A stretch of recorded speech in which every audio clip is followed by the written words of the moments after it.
彼の残した言葉の中にもあるんですが、いい写真を撮るための最初の条件、これはカメラを持っていることだと。彼が一番思考していたのは、多くの人にいかに写真を撮ってもらうか。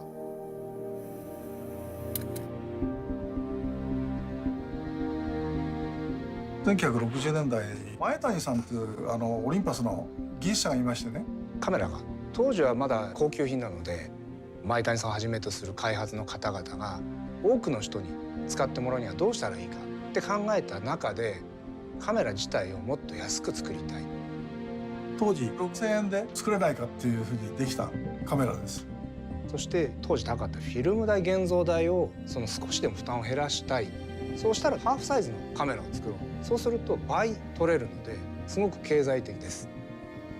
で35ミリカメラの24枚だと48枚撮れます。それが非常に画期的だということで、使われた。ペンが出た時にオリンパスを持って家族写真を撮ったりなんかする人が非常にいましたですね。主にプロを中心として使う機材が変わってきていた。なるべくいいものを作ろうと各社していて、どうしても大きくなってしまっている。その中で前谷はやっぱりプロが本当に求めるものってそういうことなのかっていうことに疑問を感じて、その中で生まれたのが OM1 だと考えています。結局彼がこれ集大成なんですね。やっぱりかなり命が吹き込まれたカメラではないかなっていうふうに僕は思います。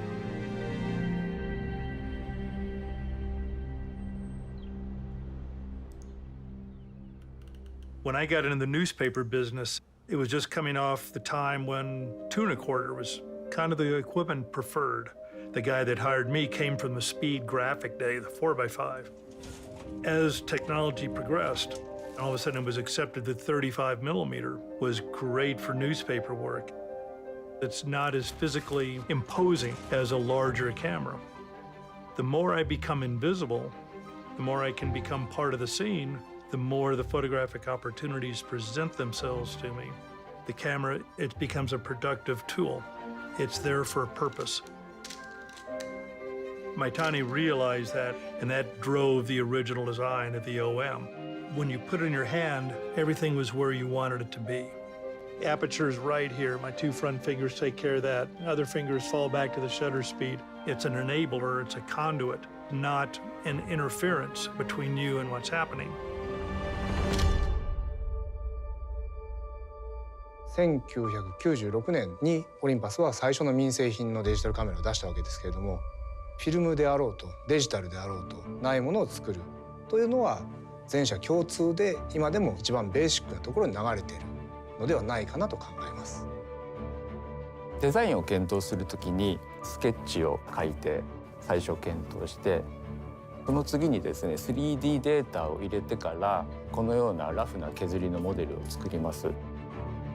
でこれをベースにボタンの位置が適切であるかとか、あるいはグリップ性能はこれでいいかとかっていうのを検討していくんですけれども、我々が一番に考えていることはやはり使われる方、ユーザーのことです。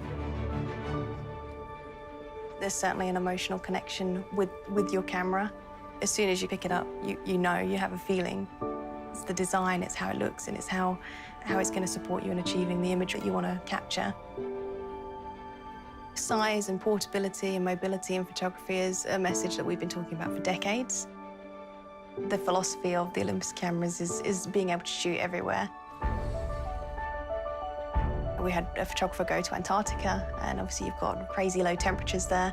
We created technology that enables them to do that. If you were that customer, what would the end solution be that you would want? It's important to always be thinking about what do people need, what are they going to need, what's the future going to be, and to aspire to deliver that.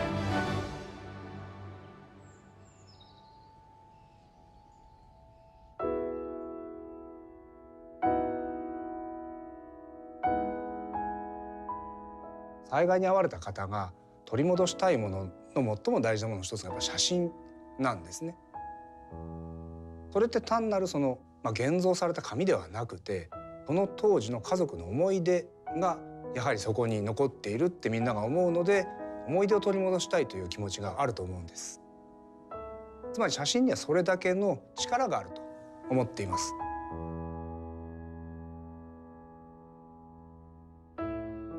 I've got a photograph of our son. I think he was a year old. It's got the catch light in his eyes. Wonderful moment of him getting ready to tap the glass. It's not a great photograph, but it's a great moment.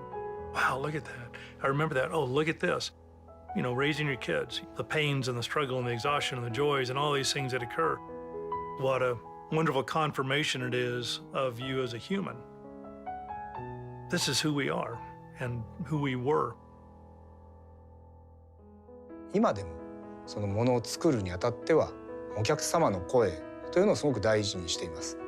舞谷が残した言葉の一つに、我々はカメラを開発提供しているんではなくて、カメラを通じて人々が幸せになることを提供しているんだという言葉があります。ないから作る、その精神というのを日々実現しようと、これこそが社会に対するオリンパスの役割だと思っています。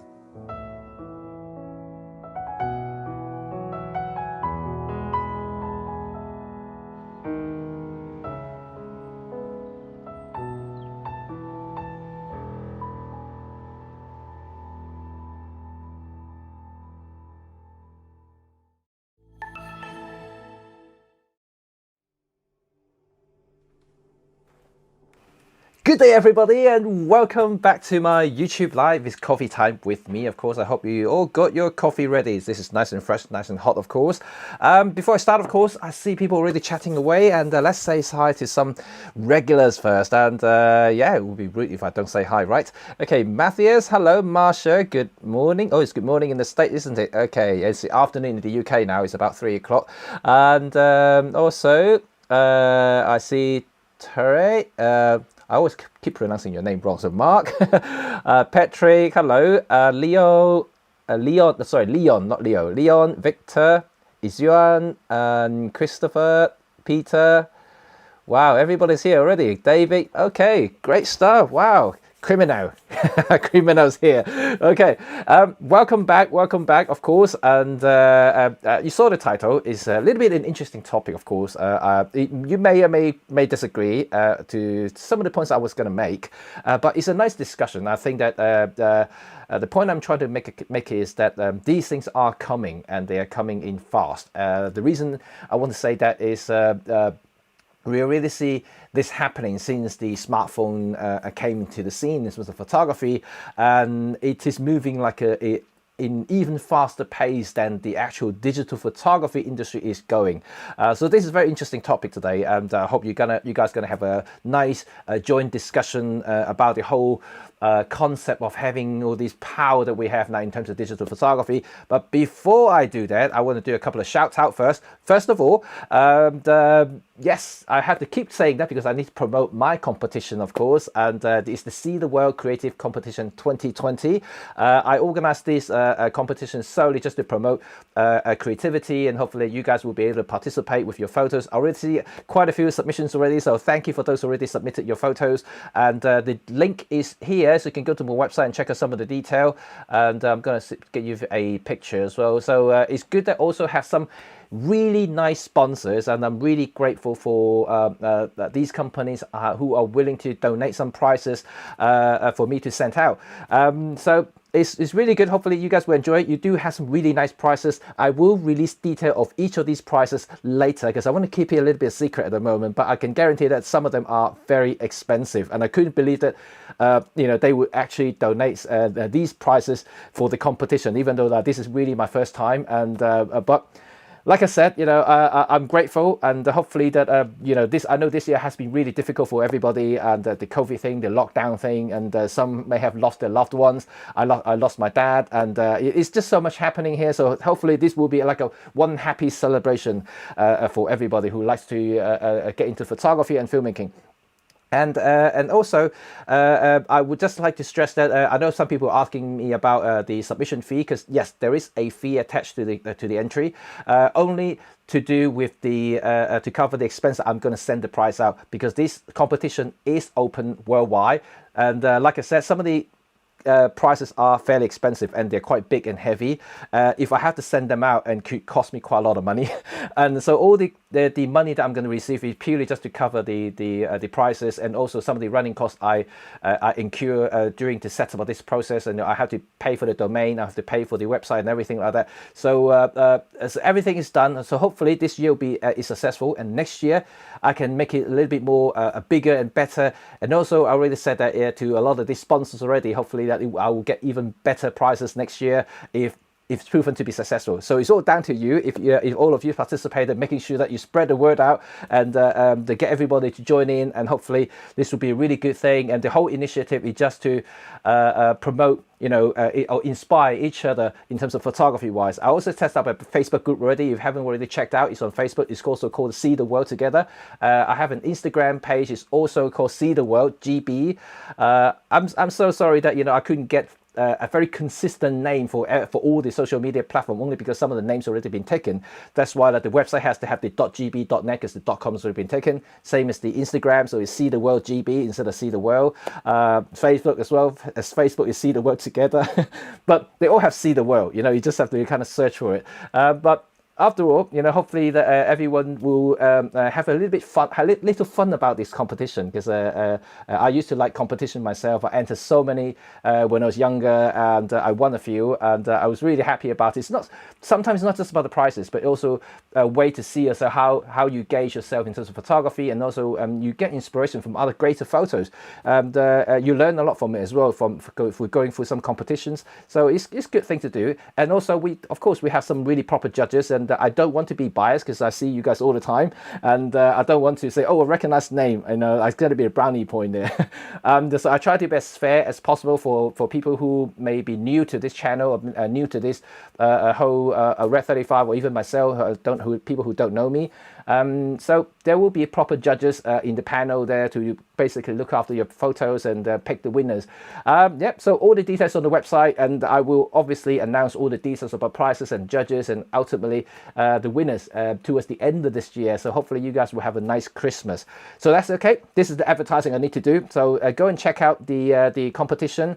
You can follow us on the Facebook. Facebook was already quite a big group already. It's got over about 300, nearly 400 people now in the group. So it's quite a big group and starting to grow as well. So that's nice. And Instagram literally just started. And unfortunately, when I actually started the Instagram thing, they blocked my account as soon as I set it up, so I couldn't do anything for 3 weeks. So that was unfortunate. So now it's back on running, so I kind of make a lot of messages over, and finally they released my account so I can continue building the Instagram account again. And so yeah, that's cool. If you want to be featured in the Instagram account, going to join our Facebook group and post your photos, and if I see something really, really cool and inspiring, and then they will be featured in the Instagram Instagram page as well. So that's cool. So this is the advertising I want to do, and let me just close that off now. If you want to have any question, please do email me or private message me on Facebook or Instagram, anywhere. You know how to get hold of me. That's cool. And second, it's exciting. I know some of you may have already seen my comment earlier. I received a package, and I want to show you right away. Right, I don't know if you see this one. Okay, I'll show you. Instead of me talking about it, let me show you guys what they are. And I'm excited as well. I found these online. So if you are a fan, of photography, you will love this. Right, it's open. See, like it literally just opened. And okay, let me take them all out. I'm doing live unboxing for you guys so many times now. Oh, look at that. Woo. Oh, right. These are pins, right? Okay, I don't know how much, I don't know, do you guys like pins? Like for clothes, or you put them on bags and things like that. I'm a sucker for pins. And every time when I go to like a foreign country, for instance, if I go to a different city, I'll try to pick up a pin for that flag or something like that that represent the country or city. This is kind of my collection. This is kind of my thing, really. But now I found these. I try to hold it so you can see them all. And 1 second.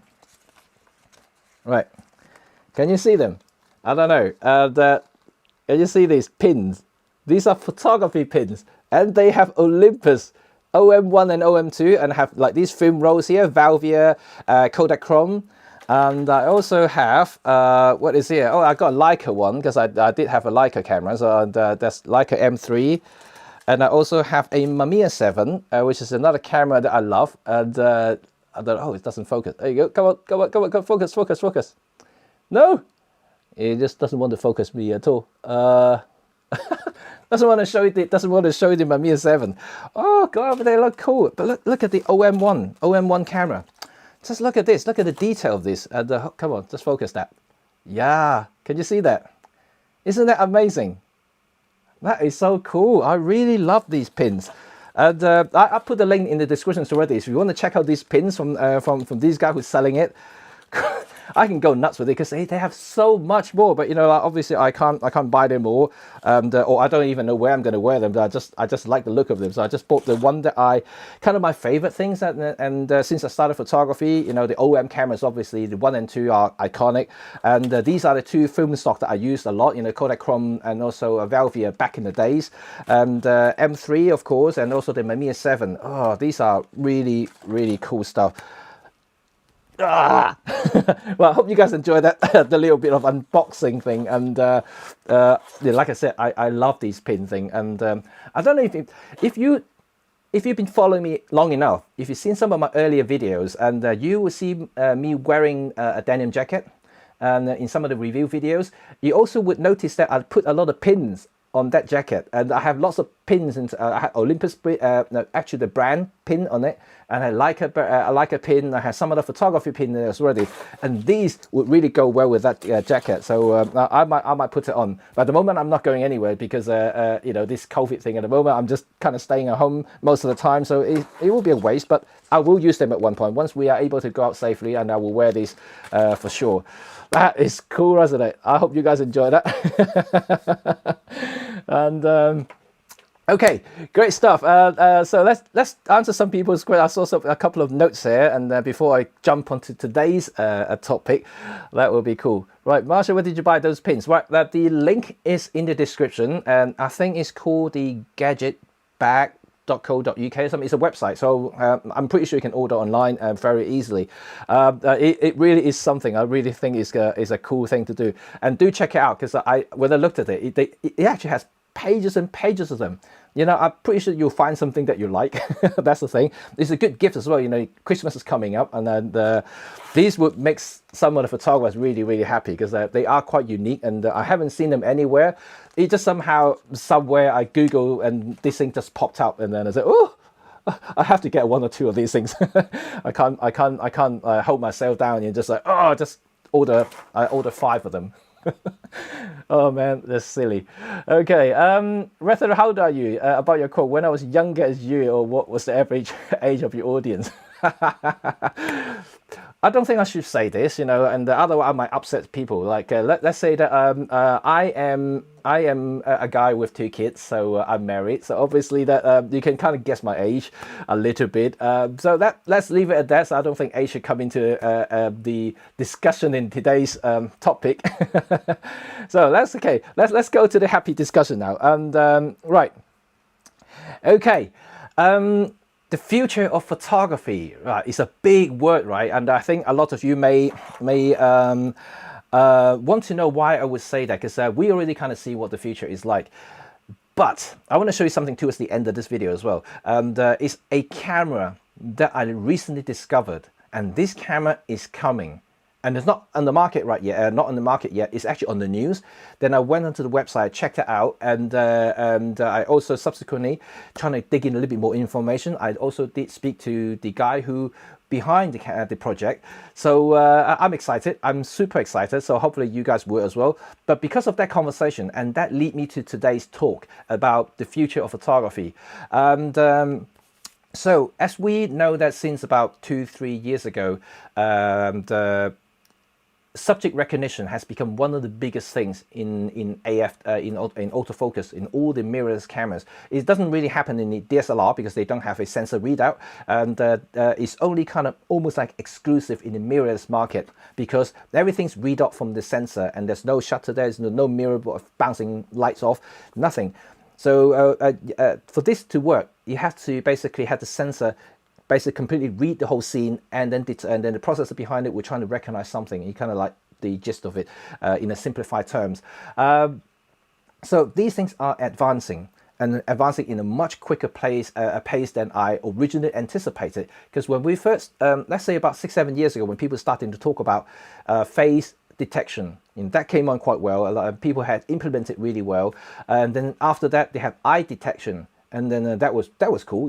Sony was one of the fastest guys in the world to apply that technologies there, and making sure that they can focus the eye, especially in their shallower depth of field lenses.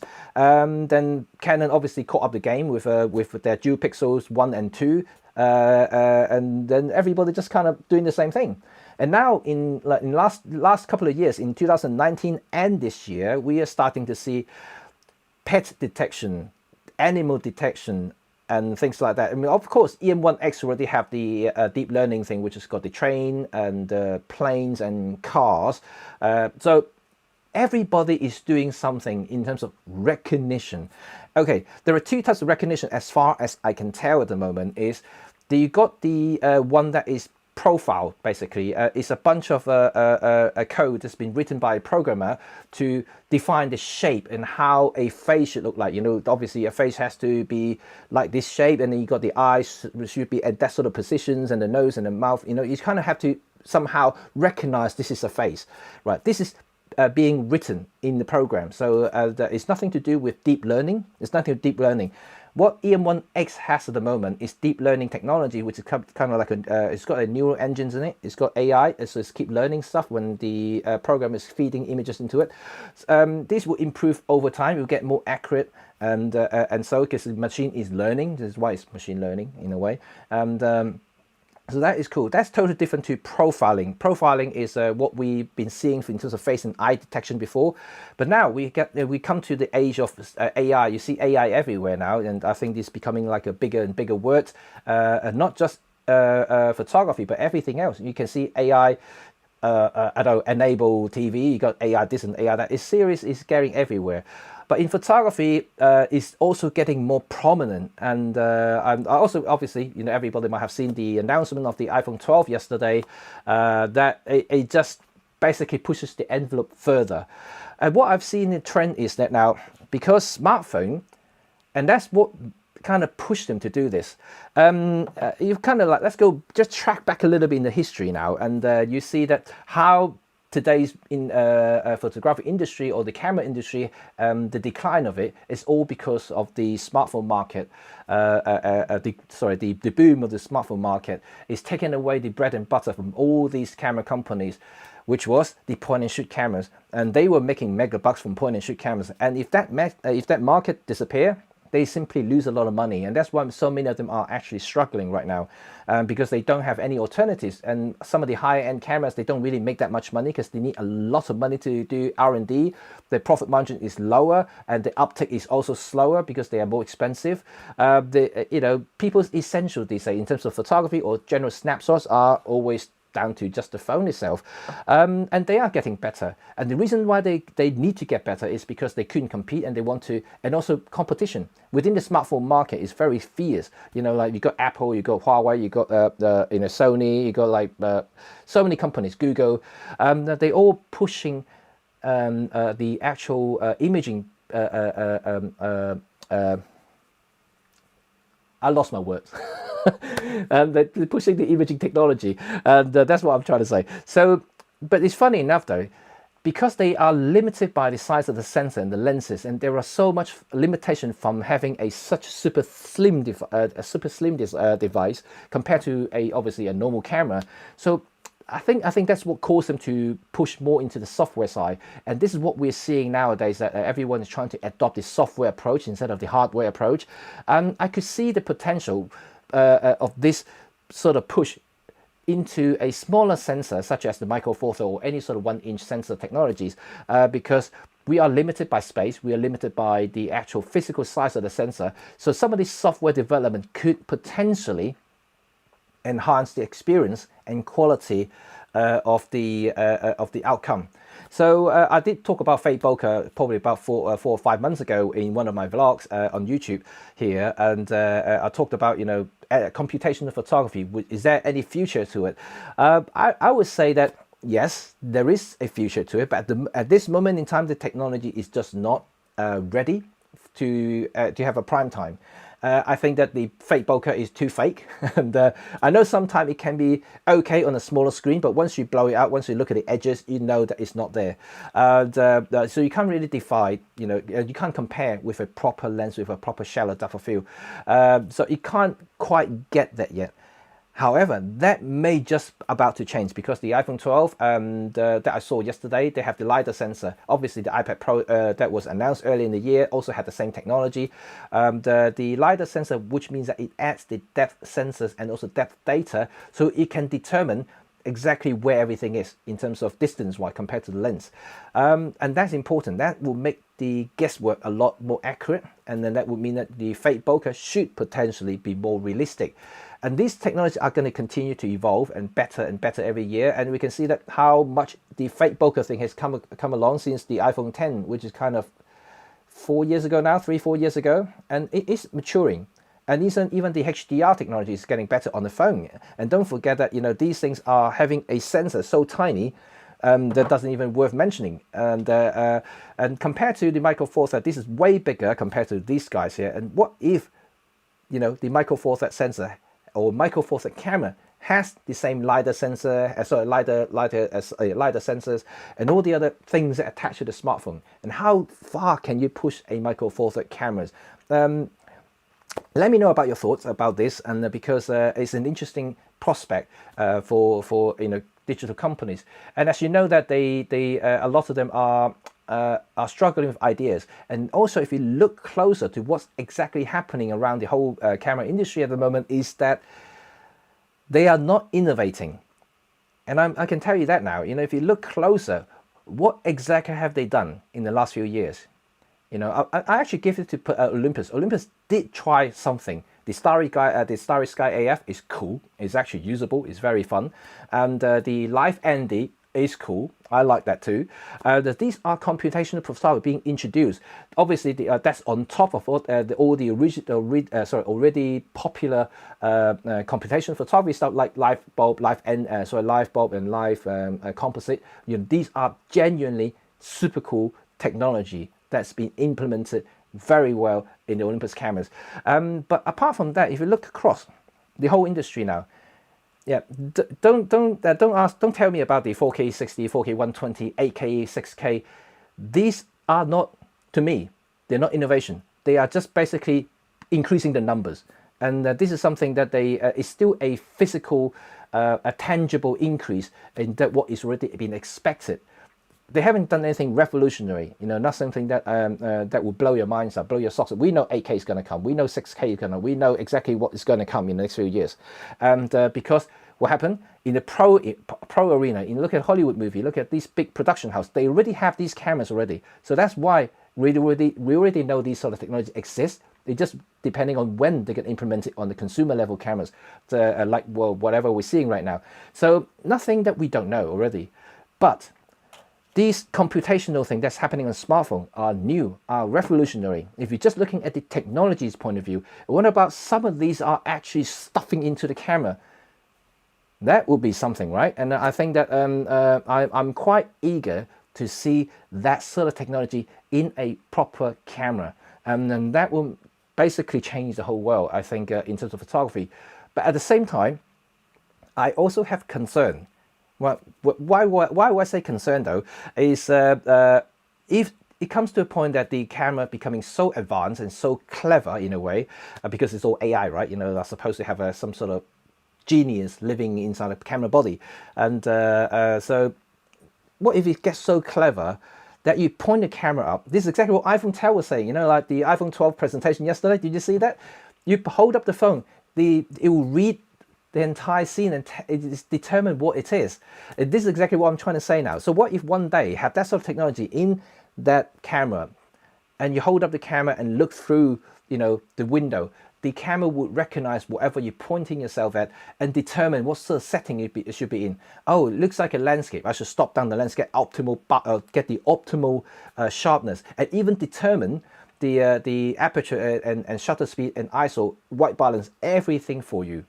And would that mean that you are actually taking the photos, or actually the little guy who inside the camera taking the photos? So like, I think the line can be quite harsh, you know, like, and by that time, you know, you won't be able to distinguish between, you know, a human interactions or actually the machine operation. It's very difficult to see that now. I am a photographer. I still like to put my hands on the camera. I still like to turn the knobs and dials and push the buttons and things like that. I don't want that to be taken away from me, and I think that would be the danger for people like myself. But I mean, I can see that, you know, most people who use that sort of AI stuff would be probably just people who like to travel, just like to have a few snapshot, better quality than a smartphone, for instance, and they just want something nice, but they don't know they don't have the know-how, they don't have the knowledge of photography, they don't know how to execute, for instance. And in that case, yes, that would be cool. But when it comes to, let's say, the competition that I just mentioned, let's say someone wants to submit some sort of all these photos to competitions, how can you tell that, you know, this image is taken by a machine or man? You know, like in that case, that could be, I don't know, that would be really, really weird, isn't it? And so, you know, it's subject to open for discussion. I don't know how you guys think about this AI stuff. The reason I'm telling you all this stuff is because, like I mentioned about this new micro four thirds camera that I discovered recently, which I'm going to show you at the end of this video, is that it has a AI-driven technologies. So it is more a digital computer with a lens on it than anything else. So that means that what I'm just talked about is coming, and that is scary in a way that I just don't know how everybody would react to this, and how everyone would think about using AI or holding a computer that is so powerful that it does everything for you. It's almost like Tesla, you know, the self-driving thing. You know, would you trust that, or would you like to use it, even if that's completely safe? And I'm not entirely sure. I mean, you may call me a control freak, because you know, any photographers or any creators are obviously like to control their own setting, like to control the creativity side of it. I mean, I like to shape it that way. I like to do a high key photo. I like to do a low key photo. I don't want the computer to decide for me. And how does it actually know that what I want, or what sort of style of my photography is? They you know, it would know. So like, you just have to make sure that is something that could potentially be useful for professional. But at the same time, just look at Olympus' current system. The EM1X has the deep learning AI focus or recognition. I can see the usefulness of it. For instance, for a professional who relying on a camera to do the job, to make money, and having the AI subject tracking would enhance the possibility or the hit rate of a successful shot in the sequence. So like, if people who are doing some fast action car racing photos, for instance, and so the car AF is cool. You know, all you need to do is just basically point the camera to the car, and you can concentrate on the framing and let the system deal with the AF itself. And that is proven to be very, very successful. As you all know, the EM1X is super cool with doing that sort of thing. And coming later this year, we have Bird in Flight as well, and bird profile will be in the AI focus for the EM1X, and that would mean that Bird in Flight AI photos will be a lot easier than what it is now. That is also cool, because it doesn't really matter where the bird is within that frame. It will be constantly be tracked and focused, and that is cool. You don't have to set focusing point. You don't have to set focusing group. Everything will be done automatically. So for experienced people, yeah, I think that's a cool thing. It's just like if you're a very experienced photographer, you know exactly what you're doing. Having some automation would help you speed up your workflow, speed up your process, and also increase your accuracy. So that is good. But for people who are learning photography, but they kind of got pulled into the dark side, oh, I've got that technology, I could use it to do that. And they would kind of skip the process of learning. They would skip that hard learning that we all experience, you know, doing the hard way. And they would just go straight to the shortcut, straight to the easy route. That what I'm saying is, they would just by bypass everything that we spend years build on to actually learn the experience. They just go straight into the automation. Let's switch that on, and everything will be recognized. And then I just press the shutter button, and that's it. And I think that in that case, that I would quite be honest. If people who are genuinely into photography, always try to step back a little bit. Don't use automation. Learn the hard way. Learn manual focus if you can. Like just trying to do the old school things, and experience how it actually works before you trying to hit on the CAF, hit on the recognition thing, and do everything by hand. And I think that's the best way to learn things. And what do you guys think about this? I think this is a very valid point, because I can see more and more people now, especially ever since I told you about the eye focus, face focus becoming reliable. I see so many young photographers, especially some of the people who attended my workshop, they literally ignore a lot of stuff that I used to get been told by people who taught me photography. They don't have the concept, because what they did, they just switch on the face and eye detection and they just point and shoot. There's no kind of crafting anymore, and I can see that they just skip so many steps and they just went straight to it. And when I asked them some question, they couldn't answer me, and that's the danger of it. And so I always say to them, switch off eye detection, switch off face detection, learn it the hard way, and just go back a few steps and start from scratch. And that way you can actually know how composition works, how you should be able to interact with the model or whatever, something.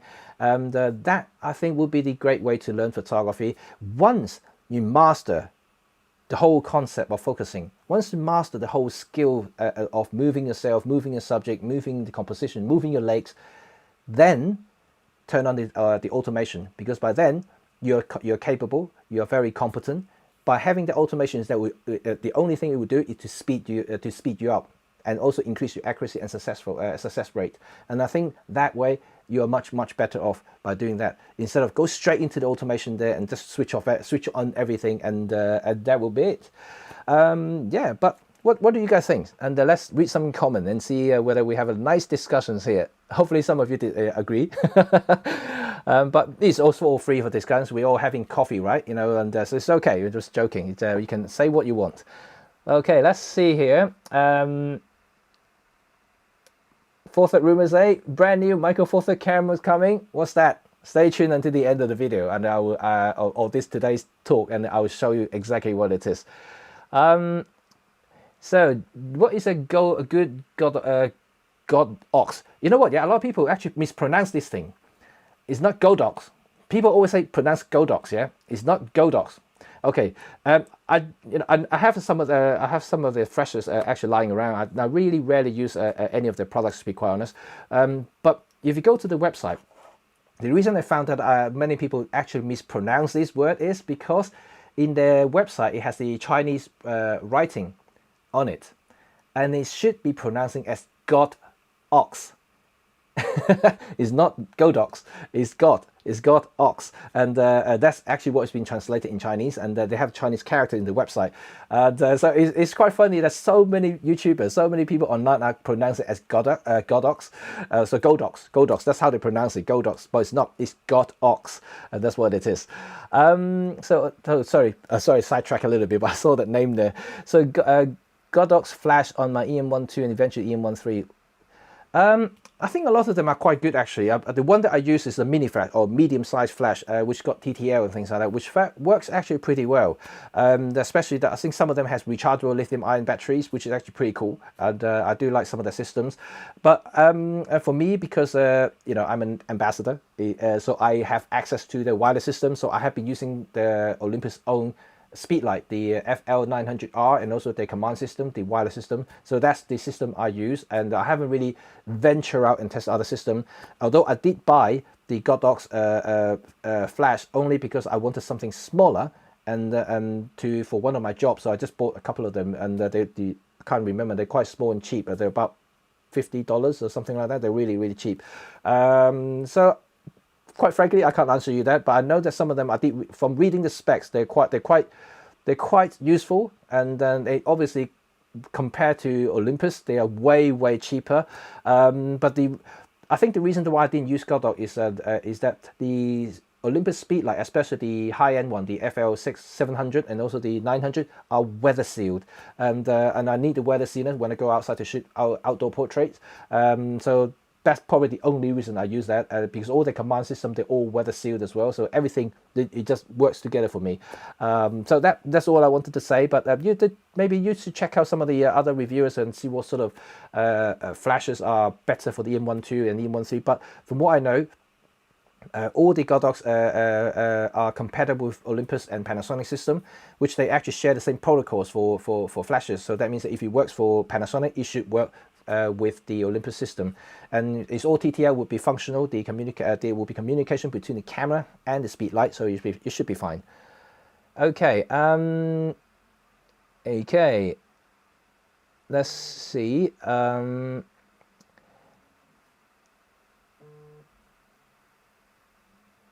Oh, I'm interested to update to the Air 01 and similar camera for better image quality.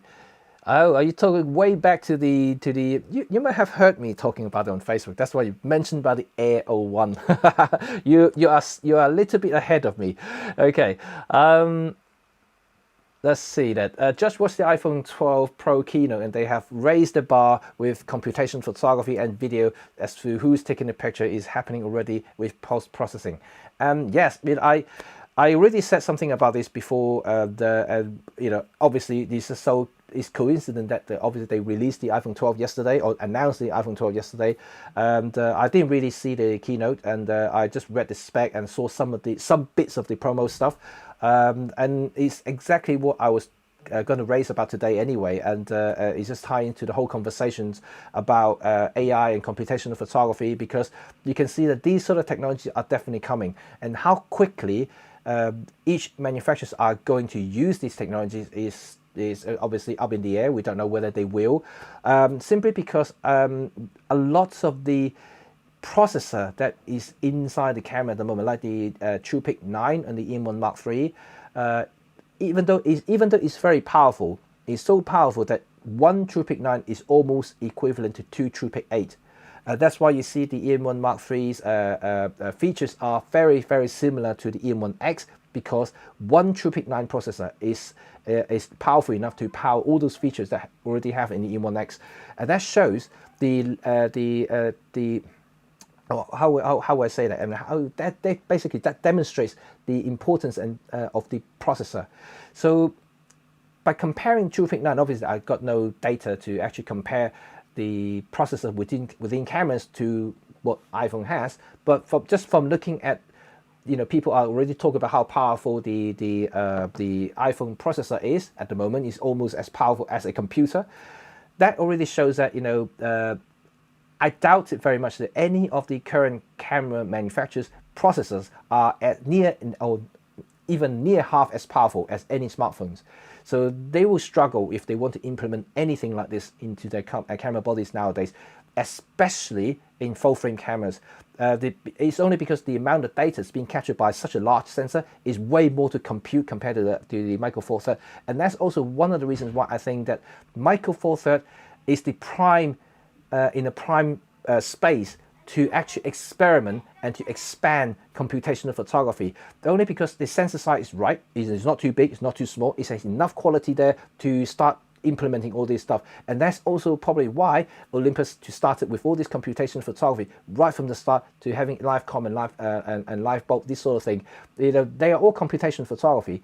Live ND also computational photography. So everything is good with that. So you try to implement that into full frame, they probably take them maybe another few years. It's not that they can't do it, it's just because their processor they have at the moment is not powerful enough to do that sort of computation.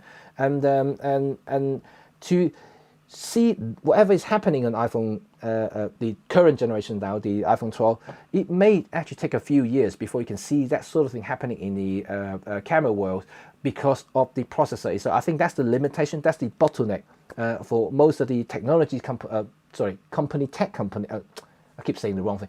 Camera tech companies, and because they just don't have that resources or that technologies to power these features, and so that would be interesting. And I think that it will come, but it will be slower than whatever is happening on a smartphone. But that at the same time is even more scary for the camera industry, because you see, these little guys here is replacing so many actual cameras that people have nowadays. How often do you see people still using point and shoot? It's probably none now. You go out on the street, you go to travel places, you won't see people holding point and shoots anymore. They're all holding one of these, and that's it. They're just having smartphones snapping away. People who are obviously enthusiastic about photography, they will have a proper camera and to do things. But it's getting rarer and rarer. I think people are losing a little bit of excitement in a way, and I think computation photography or some of these exciting features could potentially rescue, camera companies. But they need resources. They also need something drastically change in terms of the way they see technologies. At the moment, they don't want to take away too much from the traditional people like myself, perhaps, but they also don't want to jeopardize or gamble on something that they can't really expect. But I don't think they should be worried about technology, because it's already proven to be successful and in the mass market. So I think it's actually pretty decent, and then it's something that could should be excited about. But like I mentioned, I have worry. But let's talk about that later. So as a criminal, it will cause the death of professional photography with the AI stuff coming out, and due to the fact that you can send a janitor down to somewhere, take a picture, and bring back from there. But although that I said, potentially the camera can, the AI can recognize the scene and determine everything for you. But in terms of creativity, it's still a little bit of a human reaction there, because you will have to physically point the camera to the angle that you want to take photos of first. So that first step is still human. There's no AI there, and because then once you stay at that place, that angle there, then the camera may take care of everything. But you still have to recognize that scene first. You still have to recognize the potential in that scene before you do anything, perhaps. And then, but I don't think that that will completely taken away from from professional photography. But from a consumer level, from amateur levels, I think that could be quite worrying, because let's say if you guys are so into photography, but somehow another guy there who have no knowledge but taking better photo than you, only because he's got a bloody AI in it, that will be quite frustrating in a way. But but at the same time, I don't think you should be discouraged even if that happens, because that means that there I could be improved in some ways. That means I should be looking into ways to continue to master my skills. And for me, I don't mind being criticized on my work. I don't mind when people are talking about photography. If I'm just not good enough, I'll learn. I'll try to better myself next time. That's how you improve yourself, and that's how you become better and greater, right? In the long run. So that's still me, and I don't think that should change. I don't think people should change either. They should accept criticism, and also constructive criticism, that is, and also accept the fact that there's always better things out there, and you just have to keep looking up, keep aiming at the goal that you want to achieve, and just moving that direction. But yeah, this is something could be something to scream about. Hi Tanya, it's hard to know. A lot of teenagers and young adults are picking old point and shoot film cameras. So, well, it's a kind of like a hippie thing at the moment, I guess. Everybody's going for Polaroids, for instance, instant cameras. Like you said, they are picking old point and shoot cameras, and I think they just think it's cool. Let's see how long this will run, and not that I don't want them to use it, because that will keep the film industry working, and I do like film, I do love film. I just want that to continue as long as possible. So without these young people that they think is cool at the moment, and I think the film industry might have died years ago, and it's good to see the resurgence, a little bit of it at least, and to kind of keep this industry going for a little longer. And that's why I work with lomography a lot. And I'm actually the UK lomography amigo. That's how they call me, and more or less like an ambassador in a way. So I do test their films, I do test the camera stuff. I was involved in a lot of R&D in the early days, and I was even involved in the Kickstarter campaigns a couple of years back. So I do like the film industries, and I do like the people are getting into it. But I know a lot of these young people are looking it just because they look cool. They have a film cameras hanging on their neck, and they just like the old school look. I saw a lot of people using OM cameras, actually, because I think they look gorgeous, right? So people just pick it as a fashion accessory. I saw a lot of young people, young girls especially, as they love the OM cameras, and so that I don't disagree with anything. You know, like if you're holding an Olympus camera, that's cool by me. Right, let's see here. Would camera really become more powerful, and will third rendering becomes more accessible? And I think many people using 3D edit photos and Snapchats and stuff like that. Well, that's another thing that I haven't really touched base on is editing. Right, you see a company like Topaz, you know, they have AI, they have a lot of AI stuff as well. Topaz, they have AI noise reduction, AI processing. They also have AI video enhancement, which is actually something I haven't really tried yet. It looks all cool, and I think that's also coming really strongly as well. So let's say you don't have the AI thing in your camera, but you have an AI editing software. So you just basically shoot it in RAW, chuck it to the software, and it just deals with it, everything. It just noise reduction and see the scene, sharpen this and sharpen that, and it does all by itself. And then and that is coming too, and I can tell you that. And so regardless in how you look at the whole photography things, AI is seeping into it now, and it may not be at camera level, but it's certainly in software level, because you can see Topaz already, and I can tell you that something big is coming as well, and which I'm not allowed to say anything yet. I'm under the embargo at the moment, so it's really, and yeah, I say too much already. Shit. And okay, stay tuned for my video, and, and that's interesting, I'm telling you.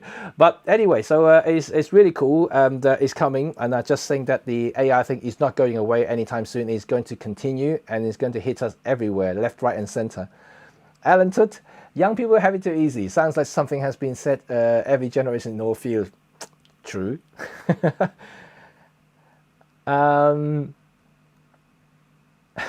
Should accountant develop their skills with an abacus? Okay, comments like this where they'll make me wonder if film is the future, just with the digital scanning and the workflow. I would like that to continue. I mean, to be honest, I still have that workflow in my studio. I still have the scanners. I still have a lot of things. I even have the developing pool. I still have it, and so I can film myself. But I just don't have that time. I'm not an amateur anymore, and my professional work has been taken over completely digital. So it just doesn't. It's not feasible for me to, or cost effectively to do that sort of thing now anymore. So like I used to, but up to about 5 years ago, I still do a little bit of film for professional works. But and since then, and because cameras has gone better and everything like that, and I just kind of skipped the whole process now. I still have film cameras. I still have film stock actually in my fridge, and I still love films, and I'll still shoot films whenever I can, but just not as frequent as I would like. But I think if you want to learn about photography, even if you go to photography school, photography college, they still ask you to do film first, and that's good. And I want them to continue like that, and don't disregard the history of photography, because they started with all this analog stuff, and I think they should learn about this and really appreciate the actual photo making. Not just about taking photo, but also printing it, developing it. These are important steps as well. You have tangible, physical print on your hand, and you can see it. And I think that everyone should do is to print their photos, and it's something different, right? I mean, you can't really compare with a digital screen. When you have something hanging on your wall, it's just so different, and you can really appreciate, just by looking at a picture and then the screen. And to me, I think the print medium is still by far the best representation of a photograph. And I know a lot of young people may disagree, because they might be Instagrammer, they may be TikToker, and they like to share stuff on on social media, which I get that. I do that myself just for promotional purposes. And but ultimately, if a photo that is my favorite, I will print it out, I will hang it on the wall. That's it, and when I go to exhibition, I like to see it on the wall. I don't like to see it on the screen. It will be so weird if I see like exhibition have just about screens. And I don't mind maybe getting a digital catalog, but that's completely irrelevant. So Patrick, a lot of kids in school today cannot read as analog clock face. Very true. You know, I'm still trying to teach my kids to learn to read analog clocks. Seriously, they do struggle a little bit. They can only read digits. Obviously, it's very easy to understand. It's only one and the digit, right? And it's very simple to interpret. You know, by reading the clock, they find it really, really hard. And but I will keep pushing them every day. We just spend 5-10 minutes just to ask them to read the clock. You know, making sure they understand how it reads. Yeah, it's changed, right? You know, the whole world is changing now. You know, it's gone completely digital now. And call me old school. You know, I still like to have analog stuff if I can. You know, in the UK at least. You know, and we already talk about like having electric car by 2025 or something like that, and which is only a few years away from now. You know, and that's scary. You know, I like my old combustion engines. I mean, okay, I'm not a environmentalist. You know, I don't want to get into that sort of debate. You know, I don't. You know, I also hate pollution in the same way that most people did, but you know, I just would like to hear the engine. You know, if I see a car, it's weird to have a car just go silent in front of me. It's just weird. Okay, let's see other thing. Oh, Christopher, you have a teenager who's studying photography using Mamiya 645. I have a Mamiya here. Hopefully, it can focus this time. That's a Mamiya pin. That's a Mamiya 7, by the way, so it's not the 645. And but yeah, it's cool. Oh yeah, that's good. That's a good camera, and it's really, really cool to learn about medium format. When people always talk about full frame is the best, full frame has the shallowest depth of field. You haven't tried medium format, and nobody really actually appreciate the benefit of different format. Because if people say one format is the best, and they really don't understand photography, trust me. That's why I always talk to people like, you know, don't talk to me about appreciating oh, I'm a fanboy, I'm an ambassador on Olympus. That's why I talk about Micro Four Thirds a lot. That's why I think Micro Four Thirds is the best. I never said Micro Four Thirds is the best. I never said that. I always said that they are useful for certain things. Same as other formats. Each one has the pros and cons, and you just have to choose the right tool for the right job. If people who just don't like to lug around heavy stuff, Micro Four Thirds. People who like to travel a lot, Micro Four Thirds. People who like to use deeper depth of field, Micro Four Thirds. It's simple as that. You know, if you like to do shoot things that always in super low light, yeah, full frame. That's cool. And people who like to have to print things something that ultra big, you know, like wall size print, medium format, high resolution cameras. Each has their own places, and don't always say that Micro Four Thirds is the worst stuff in the world, or this is bad, or your one is the best. Nothing is the best. Come on, you know, like just be real about photography. Okay, let's see. My thoughts are that photography will not be changed, and the tools are divided and branched, and like change the oil paint to light paints, and it can be, yeah. I get your point. I get it. There's going to be fun paints as a film and digital. Yes, you're very, yeah, that's cool. I respect that, and I think it's a very good answer as well. There are different type of arts these days, but I think obviously today's discussion is about automations, more to do with the AI stuff is coming in, which potentially be basically doing everything for you instead of you actually being an artist to create the artwork yourself. And it's an interesting world that we're living in now, and especially like, I don't know, what we will be looking at in the next 5 to 10 years. Digital photography may not be what we are looking at right now, and especially this AI stuff coming in, that could be very interesting. And Nick can, and new artificial intelligence, some camera maybe stop users from fully utilizing the cameras and learning the craft of photography. That is very, very exactly the point that I'm trying to make. Yeah, it is something that could be potentially damaging for younger people who want to learn about photography, but for experienced users that can be useful. So it's a two-way street. You know, it can be. They need to be educated, I guess. You know, I think marketing people should do a better job in actually advertising these features.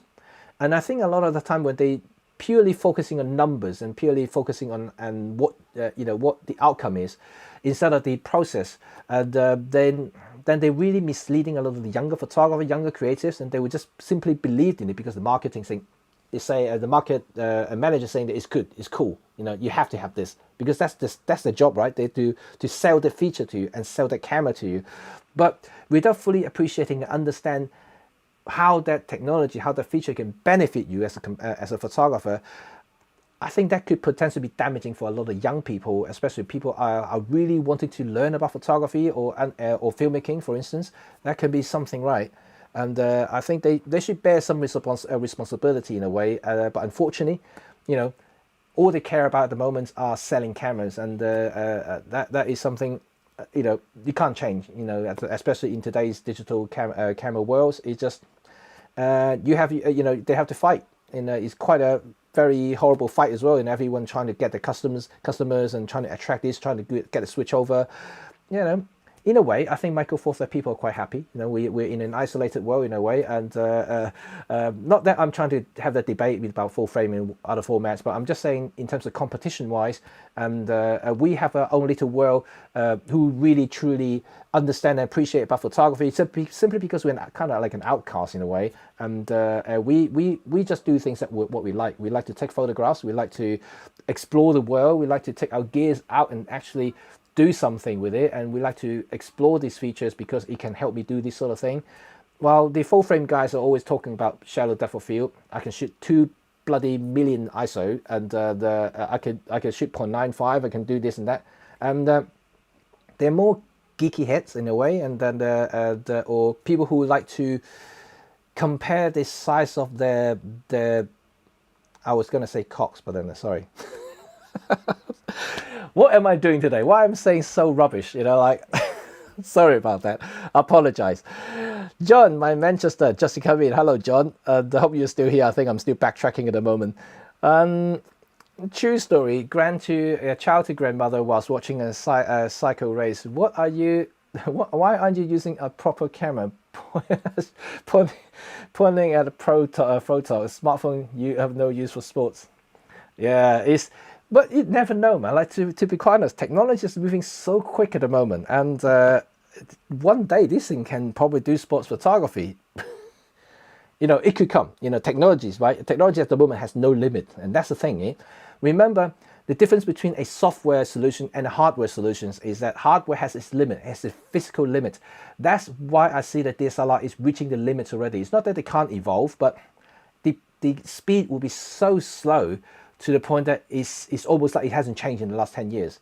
And but that is fairly true. If you look at all the DSLR models in the last 10 years, tell me something that is revolutionary, something that is blow your minds out in terms of features or capabilities. Not much. Absolutely not much. The only thing they might have up is probably the AF speed might be a little bit faster, the frame rate maybe a little bit faster, and I'm talking about continuous shooting burst rate, and maybe the sensors got a little bit more resolution, maybe shoot a little bit more ISO, and really that's about it, because it's limited by the bloody mirror box, and that thing cannot change. You know, this is a physical thing. You know, how quickly can you flip the mirror? You know, and you just can't do too much to it. And how much can a mechanical shutter can shut? Yeah, the limit is there. They're reaching the roof already, and that's why I think DSLR is really. I don't want it to die, but I think that this is probably the end of the road now. You will see it really slowly disappearing, and also like make way for the new mirrorless cameras now, because now everything's moving software, moving digital. You have digital, you know, shutters now, which is basically silent shoot. You know, the whole thing is a lot quicker than the mechanical shutter. Global shutter, you know, people talk about it. You know, I haven't seen many cameras employing that technology, apart from one from France. They have this very expensive rangefinder global shutter camera that costs about $3,000, which is ridiculous for a 10 megapixel camera. And but that's a global shutter camera. So technology is there, but it's not widespread just yet. But there's a lot of things going on in the digital world now, and you can see the mirrorless is the future, and that's how you can continue to push the boundary for photography. We'll see how it goes. Let's see. And but never say never, because they could, you know, your smartphone may be able. Yes. Let me just turn up a little bit the brightness. I think it's getting a little bit dark. Right. Okay. You guys all curious and excited. You should be. You should be. Right. I would like to see more tech put into lenses. Oh, that's an interesting. We haven't really touched on the lenses, but I guess lenses is difficult because it's a physical thing still. It's got lens element there, light has to pass through, the design is always going to be the same. You're going to have aperture blade to control the actual light coming into the sensor, controlling the depth of field. And I don't think lens can do too much in terms of tech-wise, but certainly in terms of communication, how it utilizes the lens. I think it's the process there, and that can be utilized by AI and software tech, and that's something that we should be seeing very, very soon. Still have film Nikon and Leica cameras and still use film. You still shoot once a week in film. I salute you. I salute you. I mean, I really respect you. I really want to do that. I still have film cameras lying around. I love those cameras, and it would be a waste to see just gather dust on the shelf. I need to take them out once a week as well, but I just don't have the time. There are some great point and shoot cameras in the market today, and do agree that they don't sell as many as they used to. The RX100, GR3, yes, they are. Q2, a bloody expensive Q2 as well. That's about what? I don't know about US. In the UK, it's about £3.5 grand or £3,800. That's ridiculous. I can get the entire bloody EM1X plus a 300mm Pro lens on it, just for that one Q2 camera. I mean, I like it. Don't get me wrong. I used it before, and I had because I used to shoot Leica as well, so I had a lot of friends in Leica, and they lent me the camera for a few weekends. So I tried it. It's a cool camera, but for that sort of money, I think I'm better off just going travel instead and see the world. Like I said all the time, just see the world is better than actually spending a lot on the camera. GR3 is a good camera. That's a very good camera. I always love the film version of it, the GR1V and the 1S. Brilliant point and shoot film cameras. So small and so light. It's a great camera. RX100, I have one as well. I have the Mark 4. No, Mark 5. I had the Mark 5, and yeah, I like it. They're all great cameras, but I think that they're not selling as much as they once were. Now, and I think people were either stick with the smartphone or just move straight to the mirrorless cameras now. And these sort of bridging cameras, the premium compact cameras are losing out. Although that Sony keep doing it, but I wonder how long they're going to keep it going, because there are so many downside of these smaller cameras. I mean, as good as they are, but like I said, I have the Mark 5, but apart from the first 2 months I was using it, and I just stopped basically using it, and because of a few reasons. Batteries were one big issue there. The tiny little batteries have never really worked too well. The image quality was okay, but then when you compare to Micro Four Thirds, it's still not going to be great, not going to be greatest. Together with the filming, because I originally bought the RX100 for vlogging, but it overheats.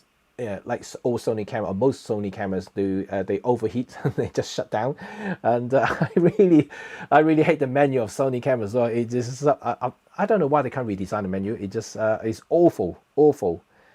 But anyway, it's still a good camera, and I like that. But I just haven't really used it. What? What are you trying to say, Victor?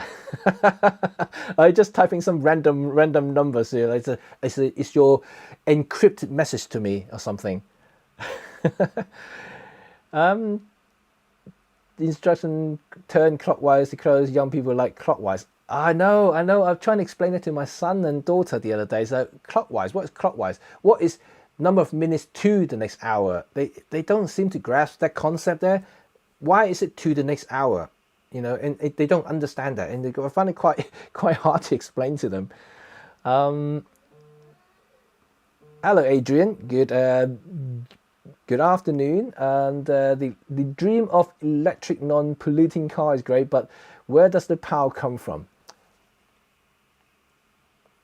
Yes, I know the government is talking about it, but they're still going to push for it because they have the bloody deadline to meet, and then they're like, oh, I have to be zero emission by 2030 or 2050, whatever. Like they have this commitment they have to do, and the whole world has gone crazy, right? I don't want to talk about the world. I'm not political.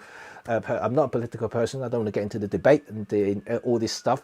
I'm a photographer. I just want to see the world and see the beautiful side, see the happy side of the world. And I have you guys, to keep me happy. Hello from Germany. Marcus, using software photography. Man, one of these days we start wondering which is the truth. What is the display is showing us, and what it actually saw with our own eyes. you know what? That's a good point, and a very interesting point as well, because I think ever since photography turns digital, we lose that thing that you just talked about. You know, when you are using film cameras, you are pretty much fixed with the outcome. You know, apart from if you know, accidentally misjudge the exposure of the whole camera, or just use the wrong shutter speed and get everything blur. But apart from that, you know, digital has changed everything. You know, because now you take control of the outcome from the point when, you know, from the point of the light entering the sensor all the way to the eventual visual experience. You know, I call it that instead of print, because people don't print these days. But in the old days, you know, you see the shot, you set the thing, you already have the vision of how you're going to turn out.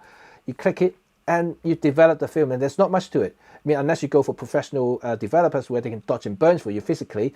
But other than that, you know, you are pretty much fixed whatever you actually saw on the scene. That's why people used to use a lot of filters to well, for black and white, for color, to darken the sky, to gradual filters, and do this and that. People used to use physical things to do things. But nowadays, you can shoot raw. You can just darken the sky in post, and they can utilize the dynamic range from the sensor. Back in the old days in films, what dynamic range? We can call it latitude of the frame of the films, but most diehard or professional photographers use slide films, which the latitude is way narrower, and that means that they will have to protect the highlight and the shadows. So they have to do it the hard way, do it the physical way, by putting gradual filters, right? You know, but these days, who use gradual filters? You know, apart from that, some landscape photographers still, but most people don't. And they can't be bothered carrying filters anymore, and they just simply go and shoot and maybe do a blending at the end digitally. So they take 3 frames and they just blend it in post. Do focus bracketing, you know. Well, actually, they did that in the film days as well. But there's so many things going on nowadays digitally, instead of having physical filters and accessories that you use in the old days. I still have filters in my bag. I rarely touch them because I don't shoot the stuff that I used to do in travel terms, and so it's sad to see them go. You know, I would like to see people using filters. It's so cool to use filters. That's how I remember that the plot line from Battlestar Galactica, from learning that cool creators use the human eyes as the basis, now that they can see the nebulous. Yeah. Like, imagine all this astrophotography that we're seeing on people doing these days. We don't see that back in the old days in film eras. You know, it's almost impossible to see that sort of thing. But now, almost everybody have a digital camera can do astrophotography. You know, it used to be such a specialist thing. You need to have a telescope to do that sort of thing. Now you don't, and really, really something. Technology, eh? Mirrorless camera have some issue with the fast action in regards to banding. Yes, effects needs to be dealt with. Well, I'm sure things could improve. I'm pretty sure they're already looking into it. And but some of the higher end action cameras are already very good at eliminating banding, or at least trying to minimize the effect of it. Excuse me. And in the EM1 Mark III and the EM1 X. Oh, sorry. I think I swallowed my spit. Right, I think that in the EM1 Mark III and EM1 X has the not talk about action stuff, but in terms of light flickering, the banding from artificial light source, you can have anti-flicker on, and that will basically have the camera determine the adjust the actual shutter speed in a minute terms to get rid of that. That's pretty cool, but also delay the actions, and because it has to compute first, you have to see the scene, analyze the frequencies, and then take the shot. So it's a little bit slower, but it does work, and it's something that's pretty cool. Again, it's a little bit halfway computational, because you have to calculate the frequency and just kind of see the flickering, and then trying to do the anti-frequencies to it by determining the shutter speed that will counteract the actual flickering itself. So that is pretty cool. And I think that, you know, over time, if the processor, like I mentioned, is powerful enough, they can definitely illuminate completely. I was meaning the way lenses are built and produced. Oh, right, I see. What? Okay. I don't know how young you are. The reason I say that because when I first started photography, the lenses were not as good, nowhere near as good as today's lenses, even the pro lenses, and I can tell you that. I would say if you buy a premium lens, like let's say in Olympus terms, the premium lens, which is like a mid-tier, yeah, not the kit lens, but not the pro lenses, the middle part, the middle lenses. These premium lenses are better quality than some of the pro lenses I use in the film days. And I can tell you that the design has gone way better. They're all using CAD designs now. The tolerance in manufacturing are so much tighter because there's a lot of automation, there's a lot of robotic assistance in the actual manufacturing process. So things are getting a lot better already, and I can only see it is going to continue to improve. It's going to get better and better, and so the way they build and design lenses are so much better now, and that's the exact reasons why the likes of Sigma, Tamron, Tokina, these third-party lenses used to be rubbish, but they are now almost as good as the lenses that you see in mainstream camera brands. That is exactly what's going on, and all these technologies helping to produce and to design these stuff. The only thing I would say that synthetic, yeah, like you said, synthetic glass, which is an interesting thing. I'm not entirely sure just yet because I'm not an optical engineer, so I don't know much about glass itself. But I remember a few years back when I visited the Leica factories, and I saw the different materials, different glass types, and they tell me that each one has different purposes. And some of the more exotic glass can be very expensive. Artificial, synthetic glass could help to maybe to do a cheaper version of that, but I don't know how good it is. And one of the reasons why Canon goes back to their fluorite. I don't know how many of you knows about Canon lenses. Is that fluorite coating and fluorite glass is still way better than other synthetic glass that they try to use to reduce fringing and sharpness, increase sharpness. Fluorite glass are superb in tele lenses, and they can increase contrast and micro contrast and illuminating fringings by quite a margin, and that's why they went back to it, because they can't replace it, and it's still probably the best solutions so far. So maybe one day synthetic glass can replace a lot of things and make a lot of the lenses more affordable, and I hope to see that, because obviously lenses are pretty expensive, and if they can make things cheaper, that would be better for everybody. Man, I like to shoot film frames every day, but the bloody weather is preventing me. Well, that's another thing, right? I think that digital has its own place because you can just switch the ISO very easy. Just a couple of buttons here and there, switch it up. You can shoot in any lighting situation. Back in the film days, you're stuck with one film stock. If you put a 400 film in it, you're stuck with the 400. Unless you discard the film and just wasted all the rest of the frames in a row, and you change the film, and that is always something that I always find that is a little bit annoying when I was shooting film, and I always have to carry two cameras with me when I go travel, because one will be a lower speed, one a higher speed, and just to mitigate that problem there. And but digital really has changed that game in terms of sensitivity of the sensors and how you deal with the lighting the changes of the light. This totally different game, and so I guess technology can be good. What's more absurd, the prices of the Contax G2 these days. I know, I saw that. I'm still looking at film cameras, despite I don't use them. Education system has that effect of dumbed down Frankfurt school agenda related kids having issue reading and understanding analog clocks.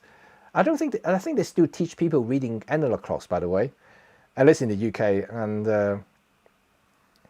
right, let's see that.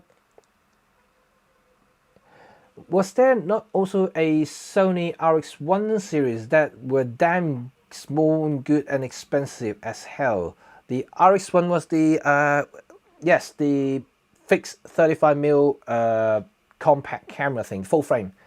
They still sell it. The RX2, the Mark II, that's been on sale for the last 6-7 years. It's an old camera, but they still sell it, because they want to use that as the competitor to the Leica Q. Obviously, they have the Q2 now, and it seems like the RX1 is a bargain when you compare to that. But don't forget that this camera is about 6 years old, so that it's still using an old sensor. But it's a very good camera, and I have used one. And the RX1, the Mark 1 was pretty bad because the AF, the autofocus was really slow, unless you want to use manual focus. But the Mark II has dramatically improved. So if you have the budget, the RX2, the RX1 Mark II is a better bet if you want to get that sort of camera. But yeah, they do have one. They're really expensive, but bloody good. Oh, GR already said that. I use an Olympus EM1X with a variety of Olympus Pro lenses, and great. The lens quality excellent, the number of options available on the menu is mind-blowing. Yes, that's why I still have mine. And in fact, I'm actually using it right now to do this stream. And I just love the ergonomic of it. I know people really talked about it when it first came out. I said, oh, that is such an awful camera. It's not a Micro Four Thirds camera because it's so big. Well, it is big, only in Micro Four Thirds terms. But it isn't big when you compare to the likes of the Nikon D5 or the Canon 1DX. It's small by comparison. If you put them side by side, you know how small it is by comparison.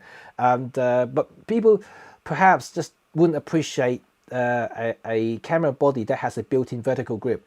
For a lot of pros there, for a lot of people who need a rugged cameras, these sort of cameras is really built for that sort of people who really need to have this sort of body. They need the ultimate reliability, ultimate ruggedness. You know, that the 1X that I'm using now has been dropped on the floor like so many times. It's got so much scar on it, and it's built like a tank. I can't destroy it. It's the G-Shock in the camera world. It's so good. You know, I use it in heavy rain, like I'm talking about torrential rain. This thing survived. No problem whatsoever. And you might think that, you know, EM1 Mark III and EM5 Mark III are in also IPX1 rating. I'm telling you, there's something else. This one, the EM5 Mark III, for instance, yes, it's weather sealed, it's cool, it's nice. But just last month, I took it to Lake District and for some hikes, and when I was testing the EM10 Mark IV. One day it was chucking down rain, really wet, and so of course I didn't take the EM10 Mark IV because it's not weather sealed. So I took the EM5 Mark III out. After the whole day shoot in the rain, constant, no stop, it's wet, like it's wet as hell. And come back, of course, it's fine. The camera is okay. All the images looks gorgeous, but there's some fogging going on in the viewfinder, only in the surface level, so just behind the glass of the viewfinder. And but obviously that soon is away after overnight. It's just gone completely. But it shows because the EM1X never happened like that. You know, it totally sealed up. It just nothing can get through. And it's built on another level, even though they have the same rating. But I can tell you that the EM1X is definitely almost a swimmable camera. You can almost take it to a swim or a dive. It's that good. I think the only thing that can penetrate is through the lens mount. If it has something that can really seal up the lens mount, this thing is a waterproof camera. You can take it to swim. As good as that.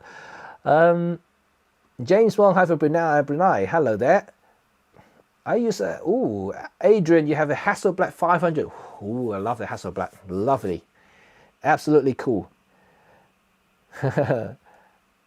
Oh, infrared film. Has anyone tried infrared photography? Because it's really awesome. And if you haven't tried, and try to find because now they're quite cheap online now. Trying to find a point and shoot camera that do already got the infrared conversion.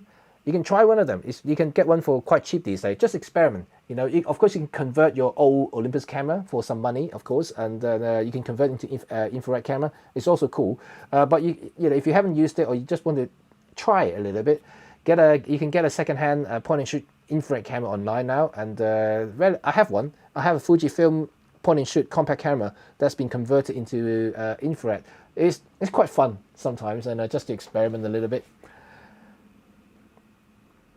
Whatever you are drinking must be cold by now. It is very cold actually, but I don't mind cold coffee. You know, in Hong Kong, I used to drink iced coffee, so that's all cool by me. Out of curiosity, what do you think of Jared Polin? Oh dear me, don't mention his name. And I'm just joking. He's a cool dude, But I think he's doing what he does best, is to advertise, and he's been doing it forever.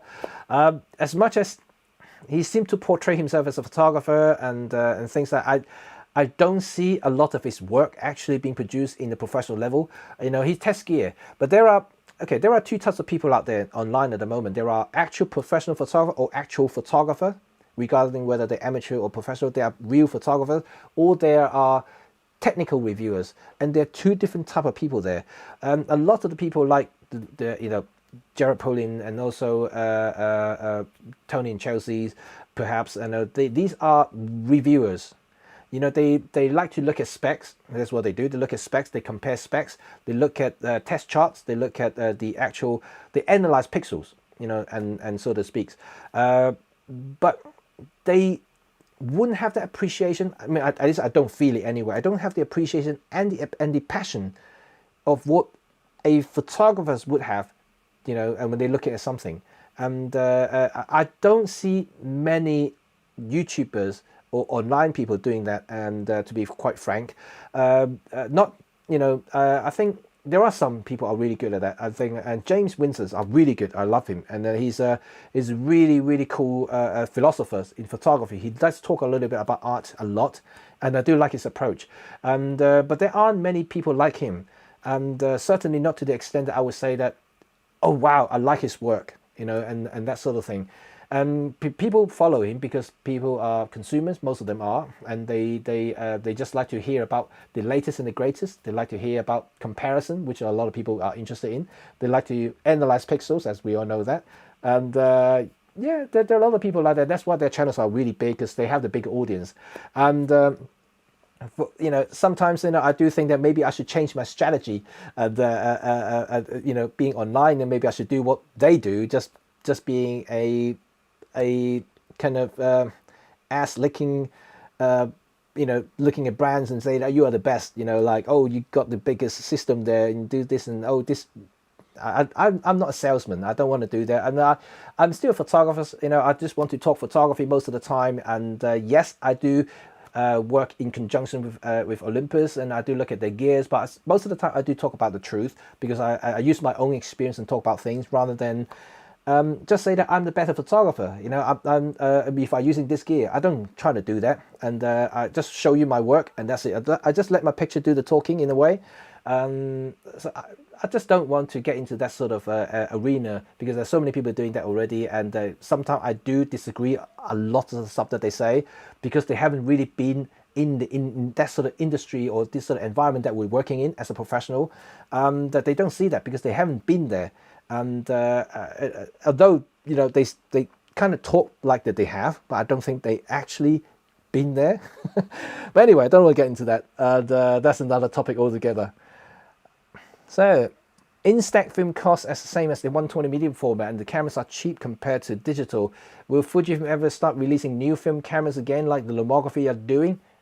No, I highly doubtful, Nick, because for two reasons. One is that, and they are definitely not interested in reviving analog photography. They are continuing to shrink their film stock. That's already seen their direction. They're only keeping it because they have a lot of leftover materials they have to use up first. And it's unfortunate to see that, because Fujifilm, in terms of film-wise, I love their films. I love their Reeler 100, I love the Valvia, and I love the 400X Pro. I do love the film stocks. I love the color tones in it. And but apart from that, the next one is they are losing enormous amount of money. And people who may not realize Fujifilm are actually in a little bit of trouble financially. And sad to, like I said, it's really, I really hate to see companies doing bad, and especially in this sort of difficult time. But they are losing a lot of money. I just hope that they can somehow get back on track and continue to do things. It will be horrible to see another company, like, you know, not doing well. But yeah, so that could potentially mean that I don't think they will be too adventurous getting into something new altogether. Especially now they're looking analog is a historic thing now. I don't think they are trying to go back to it. And the only people who are really like kind of very strong and looking at the film is perhaps is lomography. They continue to push the film stuff. They continue to source as many leftover film materials they can get to produce new film stocks. But most of them are limited runs, and you know, you can get about 5,000 rolls here, 2,000 rolls here. Once they sold out and it's gone. That's the way it is now at the moment, because no one are producing materials to make films, and it's just hard. I mean, obviously commercially, Kodak is still running because there are a lot of Hollywood studios are going back to films, and so that's interesting to see. We just hope that will continue, because that more or less will keep this going. Because I can't see, the budget that average consumer like us would be able to support the industry like that. But film is different. Hollywood studio will have millions and millions to spend at one go. Say they have that resources, they can buy loads of film at one go, and they can spend that money on it. But we don't have that. How many times at the moment in the UK, a roll of film costs £15, £13 a roll, for a freaking Superior. These things used to be like they used to be like £2, £3 a roll. They are expensive to buy now. If you ask me to buy Superior these days, I'm just reluctant, because this sort of money I used to be able to buy like proper top end professional films. But now these are consumer films, and they're selling at that sort of prices. This is ridiculous. But obviously extreme. I can still see some of them are £7, £8 roll, but even that is extortionate, considering that I used to pay for £2, £3, for the same thing. But unfortunately, it's supply and demand. At the moment, supply is restricted. That means the prices are going up. Good old days is gone. James Bond, between PL 25, 1.4, 45, 1.8, 20, which one would be the best choice for portrait?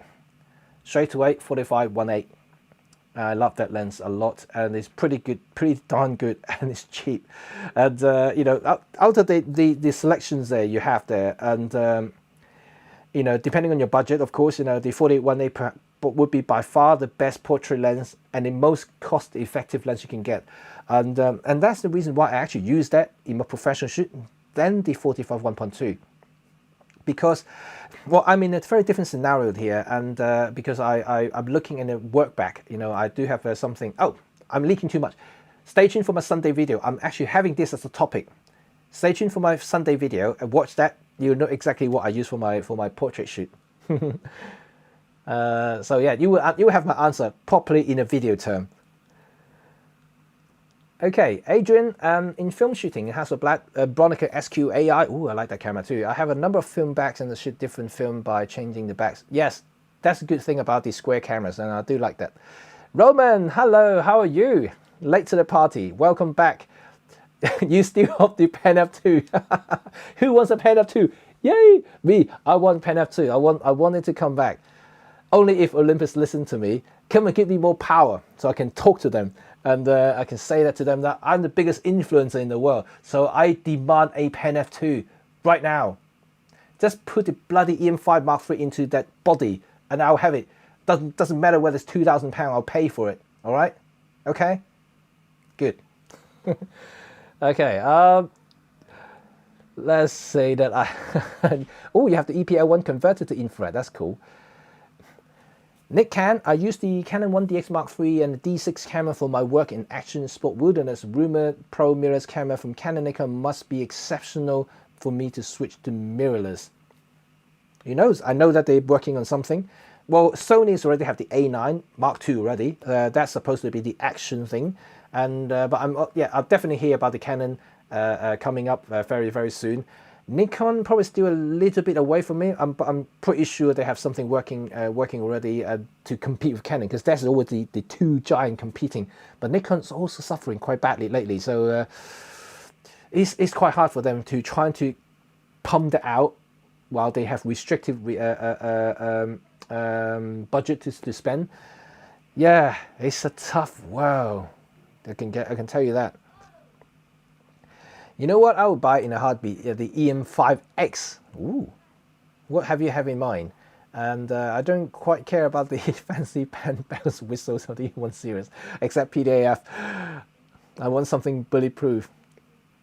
You know what? The EM5 is still one of my favorite cameras, regardless what generation it is, because it's how small it is and how powerful it is. I like the Mark III at the moment, even though it's plastic, but I still like it.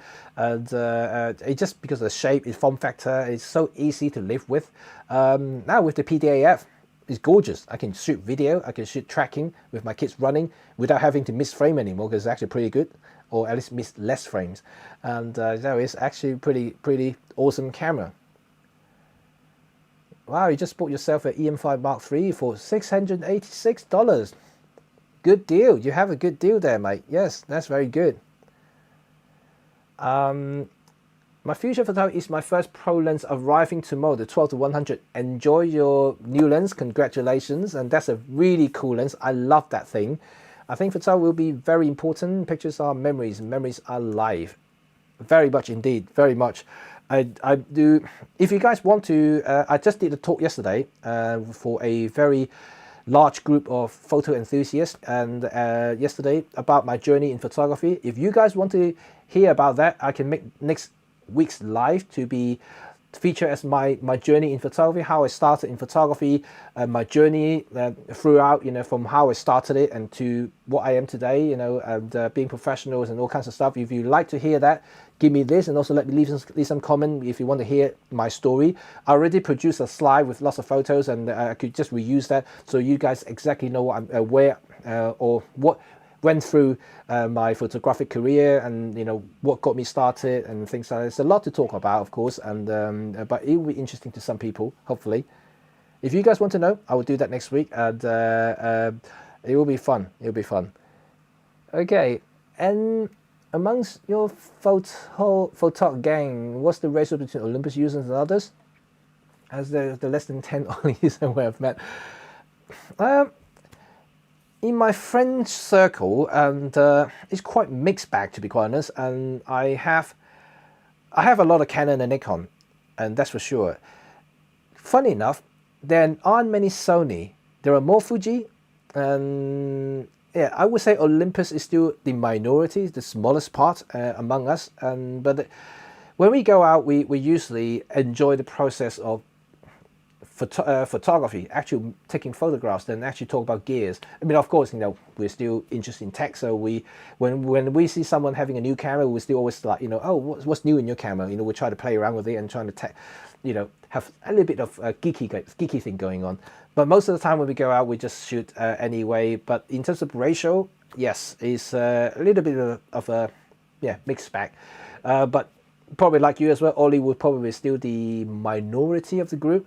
Not that many, but yeah, it's interesting that I can convince them. In fact, I did convert quite a few people over to Olympus because of this show up, the walkabout, when I do them and starting to meet a lot of photographers. When they see what I can produce with the Olympus camera, they just say, "Ooh," you know, and especially when they see the Pen F, they like the Pen F. They say, "Oh, that little camera," and yeah, when they see the photo that I produced afterward, they all say, "Wow, you can get that in that little camera there." You said, "Yes, you can get anything with this camera. Anything. Just use Olympus." Olympus should be paying me commission for doing this, you know. I'm telling you.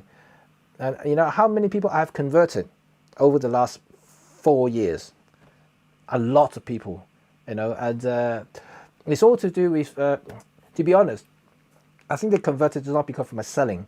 And a lot of people are just realizing what's more important to them. And because I said to them, you can create beautiful photograph regardless of what camera you use, right? That's a start, you know. And they're not trying to say Olympus is shit, but of course I won't say that. But I'm just saying that first of all, look past the brand, look past the camera. You can take beautiful photo whatever you use.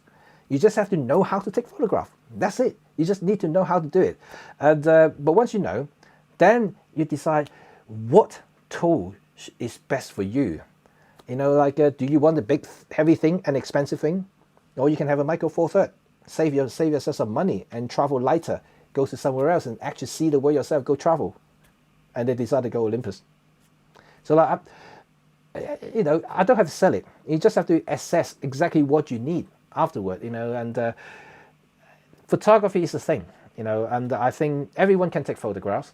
You know, and you just have to appreciate it. And once you understand that, it's not the camera that helps you to do that, it's yourself. then you can decide what sort of camera is best for you. And that's the whole. People had always do it the other way around. They think, oh, I should get the best camera, then I will take better photos. Rubbish. And I always say that, no, don't do that. You are completely misled by some dark forces in you.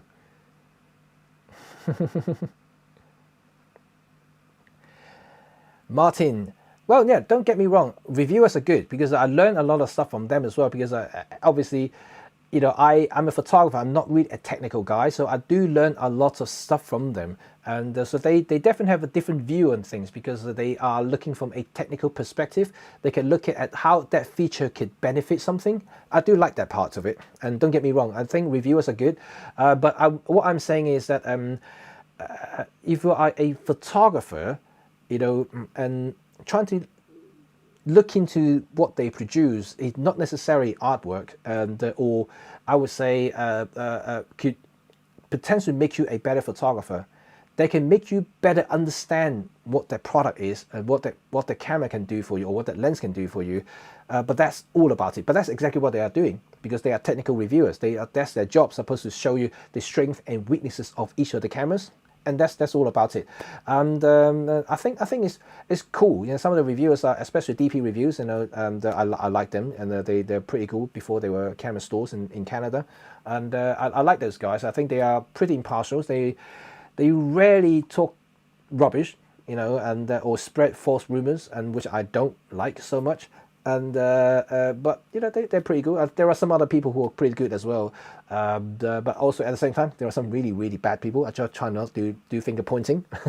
You probably know exactly what I'm talking about. But anyway, yes, I do like them, don't get me wrong. Nick Kant, people like you like your site because you give an honest real world review on various aspects of your work and how you utilize the gear. Thank you, Nick Kant, thank you. Well, that's what I've been trying to do because I am not a technical reviewer. So the best thing to do is to show you what the lens or the camera can do in producing certain work that I do as a professional. That's perhaps is the best way to do it.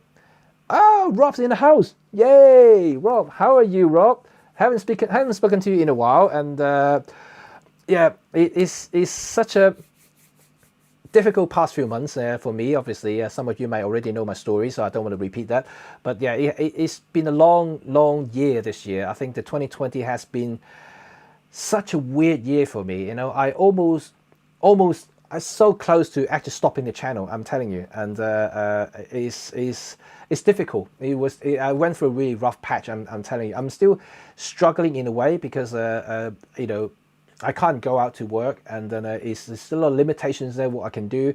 And you know, I enjoy doing YouTubes. Obviously, you can see that, and even though I don't make as much money compared to my professional work, but it's still, you know, it's something I'm passionate about. I'm passionate to talk to like-minded photographers and creatives out there, and I like to, you know, open up myself and just to invite you into my photographic world. To all talk about lovely things in photography, Michael Four Third, Olympus, whatever, you know, something that will help us to keep each other together and be happy together in this difficult year. So I like doing this. That's why I do this live talk, because this is the best way to communicate with people, and also this is the best, I think, time.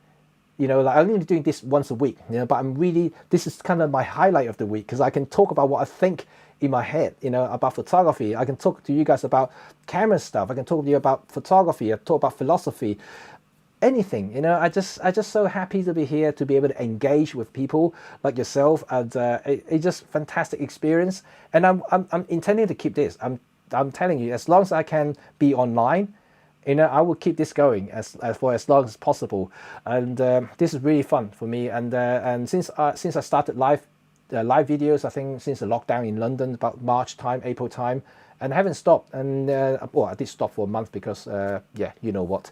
But yeah, it's been great, and I do love it. And as Rob has been doing a great job for live streaming as well. He's been doing way longer than I do. And Peter Forsgard and Robin is doing fantastic in tutorials and stuff like that. And everyone's chipping in, I think, and it's really great that we have such a bunch of enthusiastic individuals who keep us going. You know, and I think that's really good. I do respect everybody, even you guys here listening is already, you know, I really have to appreciate, you know, you sitting here with me and just by listening to me and talking to me is already good enough, you know. And I'm just happy to see you guys all here, and that's all I want to say. So thank you for being here for me. James Wong, how do I print my images? Whatever answers, why? Right, okay, I do print my images. I use a Canon printer. It's just the only one I have, and but I only print A4 size. I don't have A3 printers, although I want to get one, but I just don't have the space for it. And so for anything big, I will send it out to the professional lab to print it for me. I have a lot of contacts in London, so they just basically they receive my file. They know exactly what I need in terms of color tones and everything. Everything's calibrated to my computer, so everything I send over to them, it will print exactly what I see on the screen, so that's cool. So I have that workflow set up, so if I need to print anything big, I just send it over to them, but anything smaller, up to A4 size, I print it at home and I trim it. I'll do things my way. No, and no why, I think I just do that. Okay, Roman, 2 to 8 euro in Germany, that is cheap. Man, UK is ripping us off, seriously. They are ripping us off. Sorry about that. How much is Fuji C200 in UK now? Ooh, C200, I'm not entirely sure, because I haven't checked for the last few months, and no idea. No idea. I could Google it for you, and I'll let you know later. But I doubt it will be cheap. I doubt it will be cheap. Let's see. Ooh, how about a Pen F2 with both right eye and left eye version? Thomas, I can tell you that if they produce a Pen F2, I don't give a damn about whether it's going to be on the right side or left side. Just give me bloody Pen F2. It's just jokes, you know, but you know, I think if they produce one, you know, it will be hard for them to do two versions. It's going to cost them even more money to produce. Just a joke. But that would be cool, though. So far, I don't think I've seen a... what is it? This is right eye. So I haven't seen a left eye version of the any rangefinder style camera. Haven't seen one. All of them are right eye version, which is on the left of the body, which is a shame. But I guess it's a tradition because all Leica cameras are like that. And yeah, weird, right? Oh, thank you, Rob. Thank you, Rob. Thank you very much. Sorry, a little bit delay here because my program has a delay reaction on comments. So I'm just trying to read out. So trying to catch up some of the comments here. So we easily buy camera companies and save with the money he gained, and since it's been no. Oh well. Oh well. He can, but he doesn't. Right. Okay. Alan Chin, I have a ZY-25 Speedmasters, and for your advice, shall I invest in a 17 as well? Well, it's your choice, of course, because 17 and 25 is a totally different beast altogether because of the focal length. It's just different. I personally prefer the 17, and but obviously everybody could be different. I think it's no harm because the 17 is actually quite cheap, or relatively cheap compared to all the other lenses. You see my video on the 17 Mitacon. I keep saying it wrong. And yeah, I kind of like that lens, and because it's got such an interesting character, and it's vintage look. It's good for filming. I'm going to use that for filming a lot, I think, because it does have that quality to give me just that little bit of analog feel to it without going too digital. So I like the look of it, and I think I'm going to utilize it for filming, especially for some cinematic stuff that I want to produce. And for the rest of the stuff, I'll probably still use my Olympus lens, and they're different lenses. You know, but I think that if you have the budget, you know, the ZY-17 is a worthwhile lens to invest because it's quite an interesting character. And like I mentioned already in the video, I like it. I like it. Right. That's I don't know if I answered your question, but I think that if you have an interest in it, go ahead, get it, because I think it's worthwhile because 17 and 25 is totally different. You can utilize it in different ways.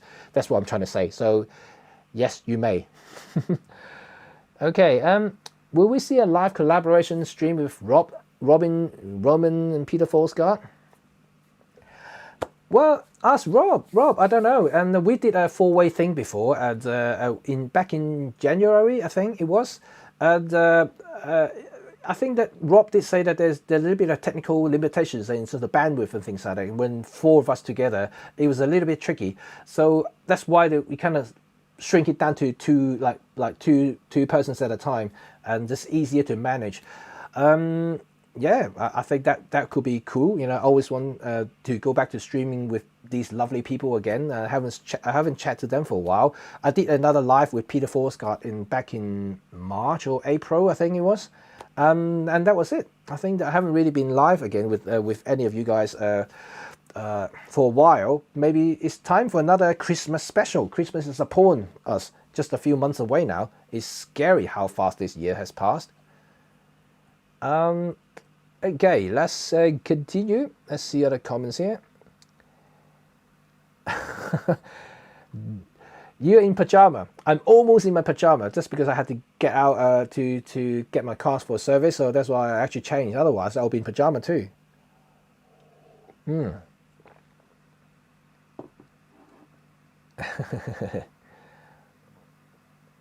James Wan, the best ambassador. Thank you. Am I the best ambassador? I just wanted to say that I'm the best photographer. No, I'm just joking. I'm happy. I'm just a happy person. You can say that I'm a good friend. I think that would be good enough for me. And because one day, I would come out and meet all of you, whether it's going to be by photo walk or some meetings or something.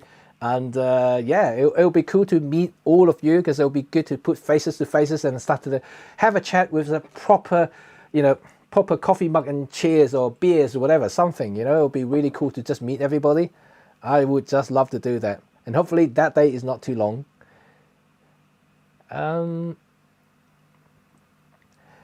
Hi Jimmy, old hobby photographer here. I don't like buying into AF electronic lenses anymore. EOS or Maximum lenses from the 80s I've bought, inherited, and failing, dead, no repair options. Yep, and not today, I haven't mentioned anything today, but I did mention yesterday, talking about why I liked mechanical camera more than anything else is because of this very reason. Because they just die. At some point, it doesn't matter how good they are, how reliable, how rugged they are, but they all have a life. And unfortunately, when the electronic dies, it's basically dead.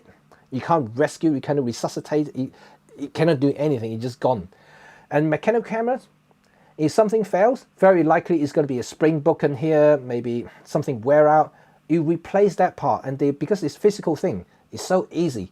Just change the spring, just lubricate here, rebrush out here. It's easy fix for mechanical cameras, and even manual lenses as well, same thing.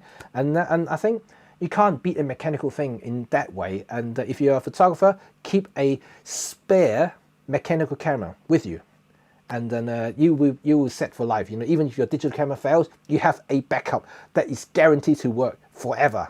Even you pass it to your grandson or great grandson, it still works if they service it, and if there's still films available.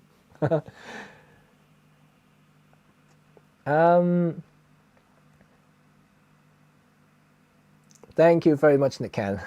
Thank you. Right, Calvin, hello. My 40 to 152.8 is arriving in 3 to 4 days. Ooh, yeah, fair. That's cool. Oh, did you use my discount? That's good. Thank you. Right, and yeah, that's good that you have utilized it. That's very good. Fantastic stuff. Fantastic stuff. Let's see. Oh, Nick here, and the large sense of LS. Oh, yeah, the LS911. Oh my God, Jesus! Is that how much they're selling now? 106,000. You joking me? Sorry, I have to pause for a second. Oh Jesus Christ, that is so expensive. Oh dear me. I don't think I could ever afford a large format camera anymore. Oh, you have to go. Sorry, no problem. Spend time with children now. I have to do that soon as well. So on that topic, let me show you what I saw about the new Micro Four Thirds camera. But just let me quickly scroll through to the end of this, the comment section here, so I don't miss too much stuff. I doubt that in a few decades there will be anyone repairing menu cameras. Well, I hope to master my skill to do that. And I did take apart some of the cameras and lenses, and I couldn't put them back together. I'm so rubbish. I spent £5, you know, to get an experiment camera on eBay, and I took it apart, trying to find things wrong, and just trying to have some fun with it. And then and I managed actually to take it all apart, but couldn't put it back together. I lost some screws or something. I couldn't make it work again. But you know, it's actually very simple if you continue looking. But I was just having some fun. You know, I'm pretty sure if I had just put in some effort and time into it, I would be able to repair something. But give me 5 years, I'll do it. Right. Okay. Let's see. Let me show you exactly what I want to show you, because this is towards the final part of the live stream today, and that will be I want to show you the new Micro Four Thirds is coming very, very soon, and also I have met this person behind this project virtually, of course, and I have spoken to him, and I can guarantee that it's very exciting. And being a Micro Four Thirds guy myself, and I see his camera being a very interesting proposition, but at the same time a little bit scary, because exactly what I've been talking about early in this stream about the AI stuff that I told you about, because this is exactly what's happening. Oh, a scary thing is coming. But luckily, this camera is main target is video people and content creators, so they're not really aiming for the photographers, although that you can take photos with it, but it's not the primary so it's not the primary target. So the photographers are not the primary target, so that's lucky in a way. But for content creation, this thing is coming. So let me show you exactly what it is. But before I do that, I saw James Wong here. You haven't promoted my See the World. I did promote my See the World. It's right at the beginning of this stream. And if you want to see it again, here it is. I will show you exactly that. See the World competition. Who wants to join me? Right, there will be great prizes to be won. There will be different categories to suit everybody's different style photography. Please go to my website to see theworld.gp.net. You can see the terms and conditions. You can submit your work there. At the moment, it's all manual process, because I just don't have the budget to do an automation there, so you have to send your work to me manually. Well, no, when I say manually, you can just basically email it to me, or do WeTransfer if the file is too large or too big. If you're sending video, you have to definitely use WeTransfer, because you can't email a video to me. But everything's cool. You got great prizes to be won. You got great sponsors. You can see that you got Olympus, Three-Legged Thing, DxO, Holy Land, Instinct, Lawa, and Pergear. So we've got lovely people here supporting this competition. And please feel free to join it. Thank you, James Wong, for reminding me to do this. But yeah, I'm just joking aside. You know, it's an interesting thing, and I do hope to utilize this opportunity to help people create more stuff and be confident about taking their photos. And when they see the winning photos, hopefully that will be inspiring, and then help you to motivate you to be better and improving your skills. That's the whole initiative. And also at the same time, I got these lovely people sponsoring prizes, and trying to help you guys out as well. At the same time, this whole thing, I spend a lot of time and effort into. I'm not even trying to make money from it, and even though the entry fee that I'm asking for you to give for the photo entry is only to cover the postage for the prices, because some of them are pretty heavy and big. So I just need to make sure that I have enough money to cover the postage. I don't lose out too much. Even the website that I just told you, the seetheworld.gp.net, and I had to pay for it. I had to buy the domain name. I had to pay for the hosting, and so it's already cost me to set it up. And that's not even the time that I had to spend to organizing all this, talking to the sponsors. I spent like months, talking to these people, trying to get them to sponsor this whole initiative. And but I got the result, the sponsoring prices, so that's really good. I'm happy for that. Now, I just need the people to join the competition.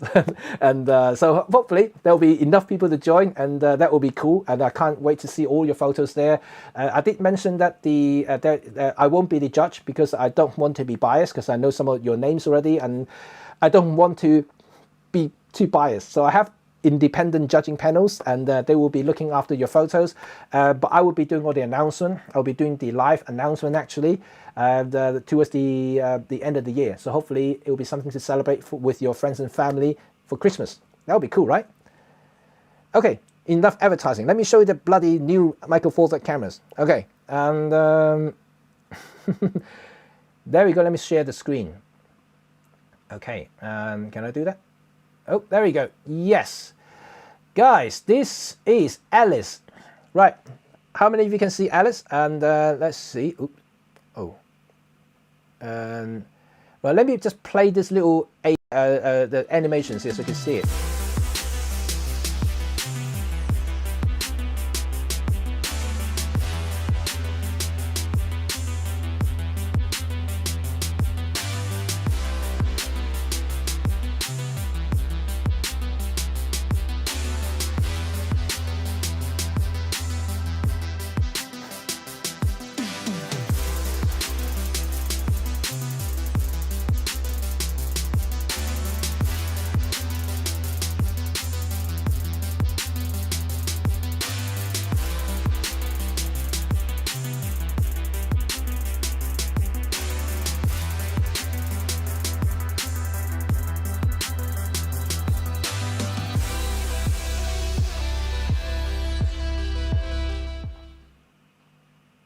Cool, right?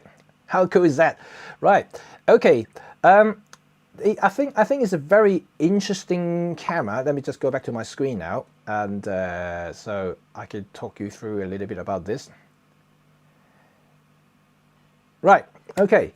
So why I think is this is the future. Well, when I say this is the future, I mean that this is coming, and because it's already here.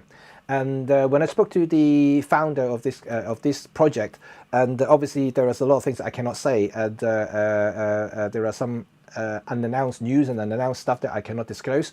But overall, I think the AI concept is exactly what today's topic really is how much automation can there be for a camera when it's completely digitized. You know, at the moment, even though we think the cameras that we have are digital camera and digital.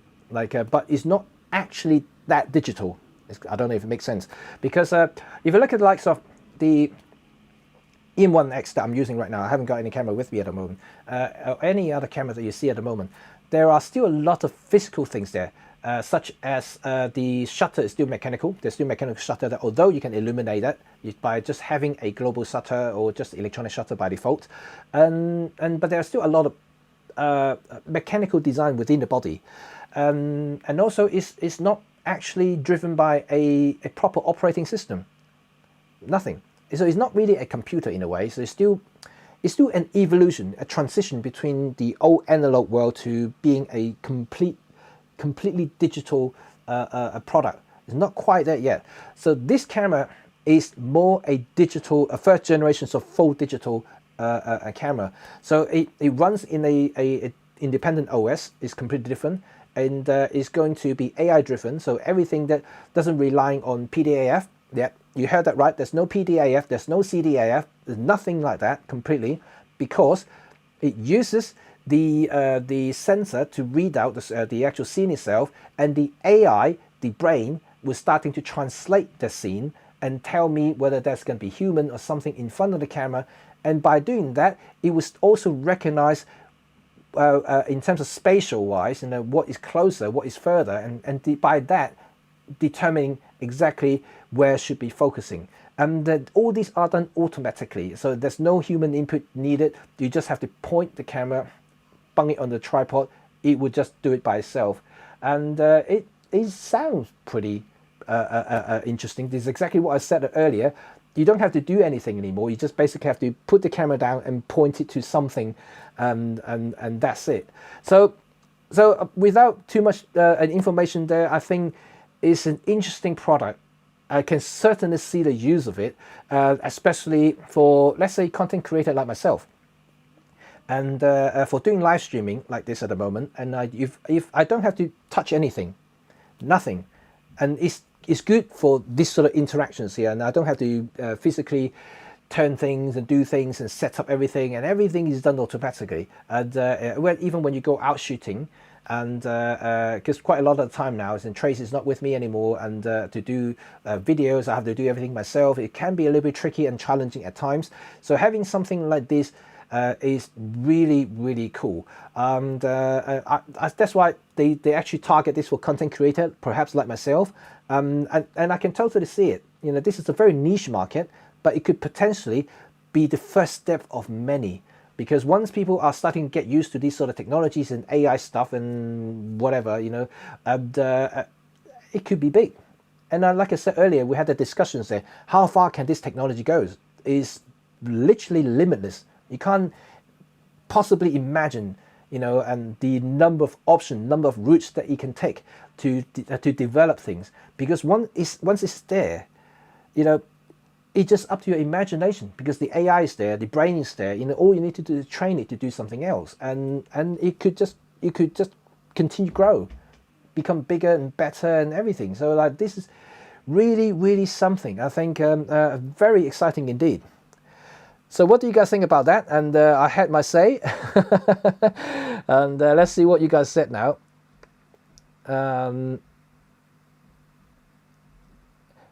I saw your photo, by the way. Yes, thank you for your submission. Yes, and I haven't quite responded yet. I did see it. No Sharp 8K, not that yet. They haven't quite produced a prototype. Oh, they might have a prototype, but it's not available to see. So I haven't seen the 8K videos yet. But it's on their website as a like a 3D image. So that is pretty cool. I get that where it's going, but it will be murder on the batteries. Who knows? Well, I don't know. I don't know if AI consume more power, or the whatever we have at the moment is consuming more. But I'm pretty sure the AI possibly consume more power. So we will see. We'll wait and see what sort of power consumption that we think we'll have. And why are you talking about an intro and everything? I did say that I'm going to show you towards the end of the video. Just 1 second. Okay, and so Victor, maybe in the future, like the modular modules, and but I'm not sure about the implementation display in presentation, or it may be just my expectation about this. Well, it's still in prototype form, and then but the concept is there. It's interesting because I guess the reason why they want to do that is, for instance, like all of us at the moment are complaining about EVF, this and that, you know. But having that phone connections there, that means that if the phone improves in many ways, the processing, the display, for instance, it improves it. And then the brain itself will continue to grow. And I actually think that is going to be a very advanced, if it can mature the way that it's going, and if it's going to deliver what's been promised. And this product can be something else, and I actually have suspicions that this can be one of many, you know, not just from them. Could be something else coming around, you know, along the way as well. There could be some other companies doing similar thing in the future. We don't know yet, but once this has hit the market, I'm pretty sure that will give a lot of the camera companies something to think about. And then because, like I said earlier, you know, like at the moment we already have deep learning AI from Olympus. We have subject recognition from some other companies through profiling, and so it's already happening. But whether they're going to want to go full blown into AI, like software based, and no one knows. And don't forget that, you know, Sony, Canon, these are big boys now, and they have budgets to do this, and they can probably do it quicker than what these guys are, because these are just startup. But we just don't know. But you never know. This is the first generations of AI cameras, and I can't wait to see that. And then so I already talked to the guy. So hopefully, you know, if this thing does mature to the point that testing can be done, maybe hopefully I can get one to test, and I'll let you know how that goes. And because I'm quite eager to learn more about it. not just because I want to play with it, but more to do with the possibility of this AI thing. And then call me a little bit old school, because like I said, I still prefer knobs and buttons and dials. But for situations like what I'm doing on YouTube, for instance, it can be a big help, especially now I'm doing everything myself, and things like this is like a godsend, to be honest. And if I just press the button record and that's it, I can just walk around and the thing just follow me around and do things and by itself. That is pretty cool. That is pretty cool. That'd be weird, a camera that learns your style. I don't think it would learn your style, but at least it would do things that you wanted to do, like focusing on the correct people. That would be cool. Never ever self-driving car. What's the point? Unfortunately, my friend, I think that will come one day soon. And as much as I don't like to see it, but we are heading that way. And so to me now, I'll probably just embrace it if it does happen. Finally, EM1X replaced the beloved EM5 with the grip. Nice one. Oh yeah, you got the you got two EM1Xs, isn't it? I think you did. Great stuff. Right. Okay. Thank you very much. And that's the end of the comment here. And I guess I have caught up with everything. So that's all, folks, for today's live stream. I hope you guys enjoy it. And so thank you for participating once again. And I'm glad you guys are here listening to me to chat about for 2 hours. I always enjoy this 2 hours every week just by talking to you guys. And hopefully next week I'll be back and I will talk about something else. It's getting a bit dark again. And it's really fun to be here. And yeah. Don't forget to check out the competition, See the World.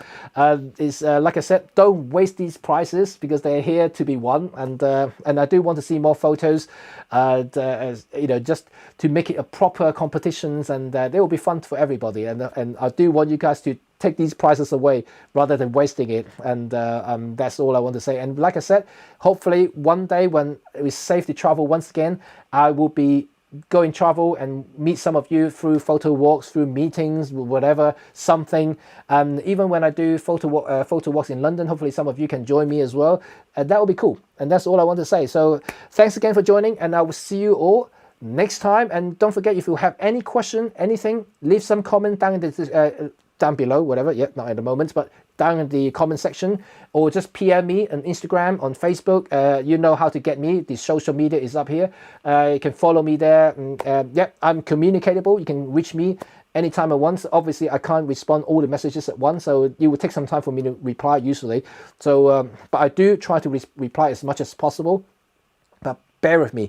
So anyway, so thank you much. Thank you very much. I will see you all next time. Let me play you another little video that I made in New York. I think I showed it many times already, but I never get tired of this New York thing that I did. So thank you very much. I'll see you all later. Bye for now.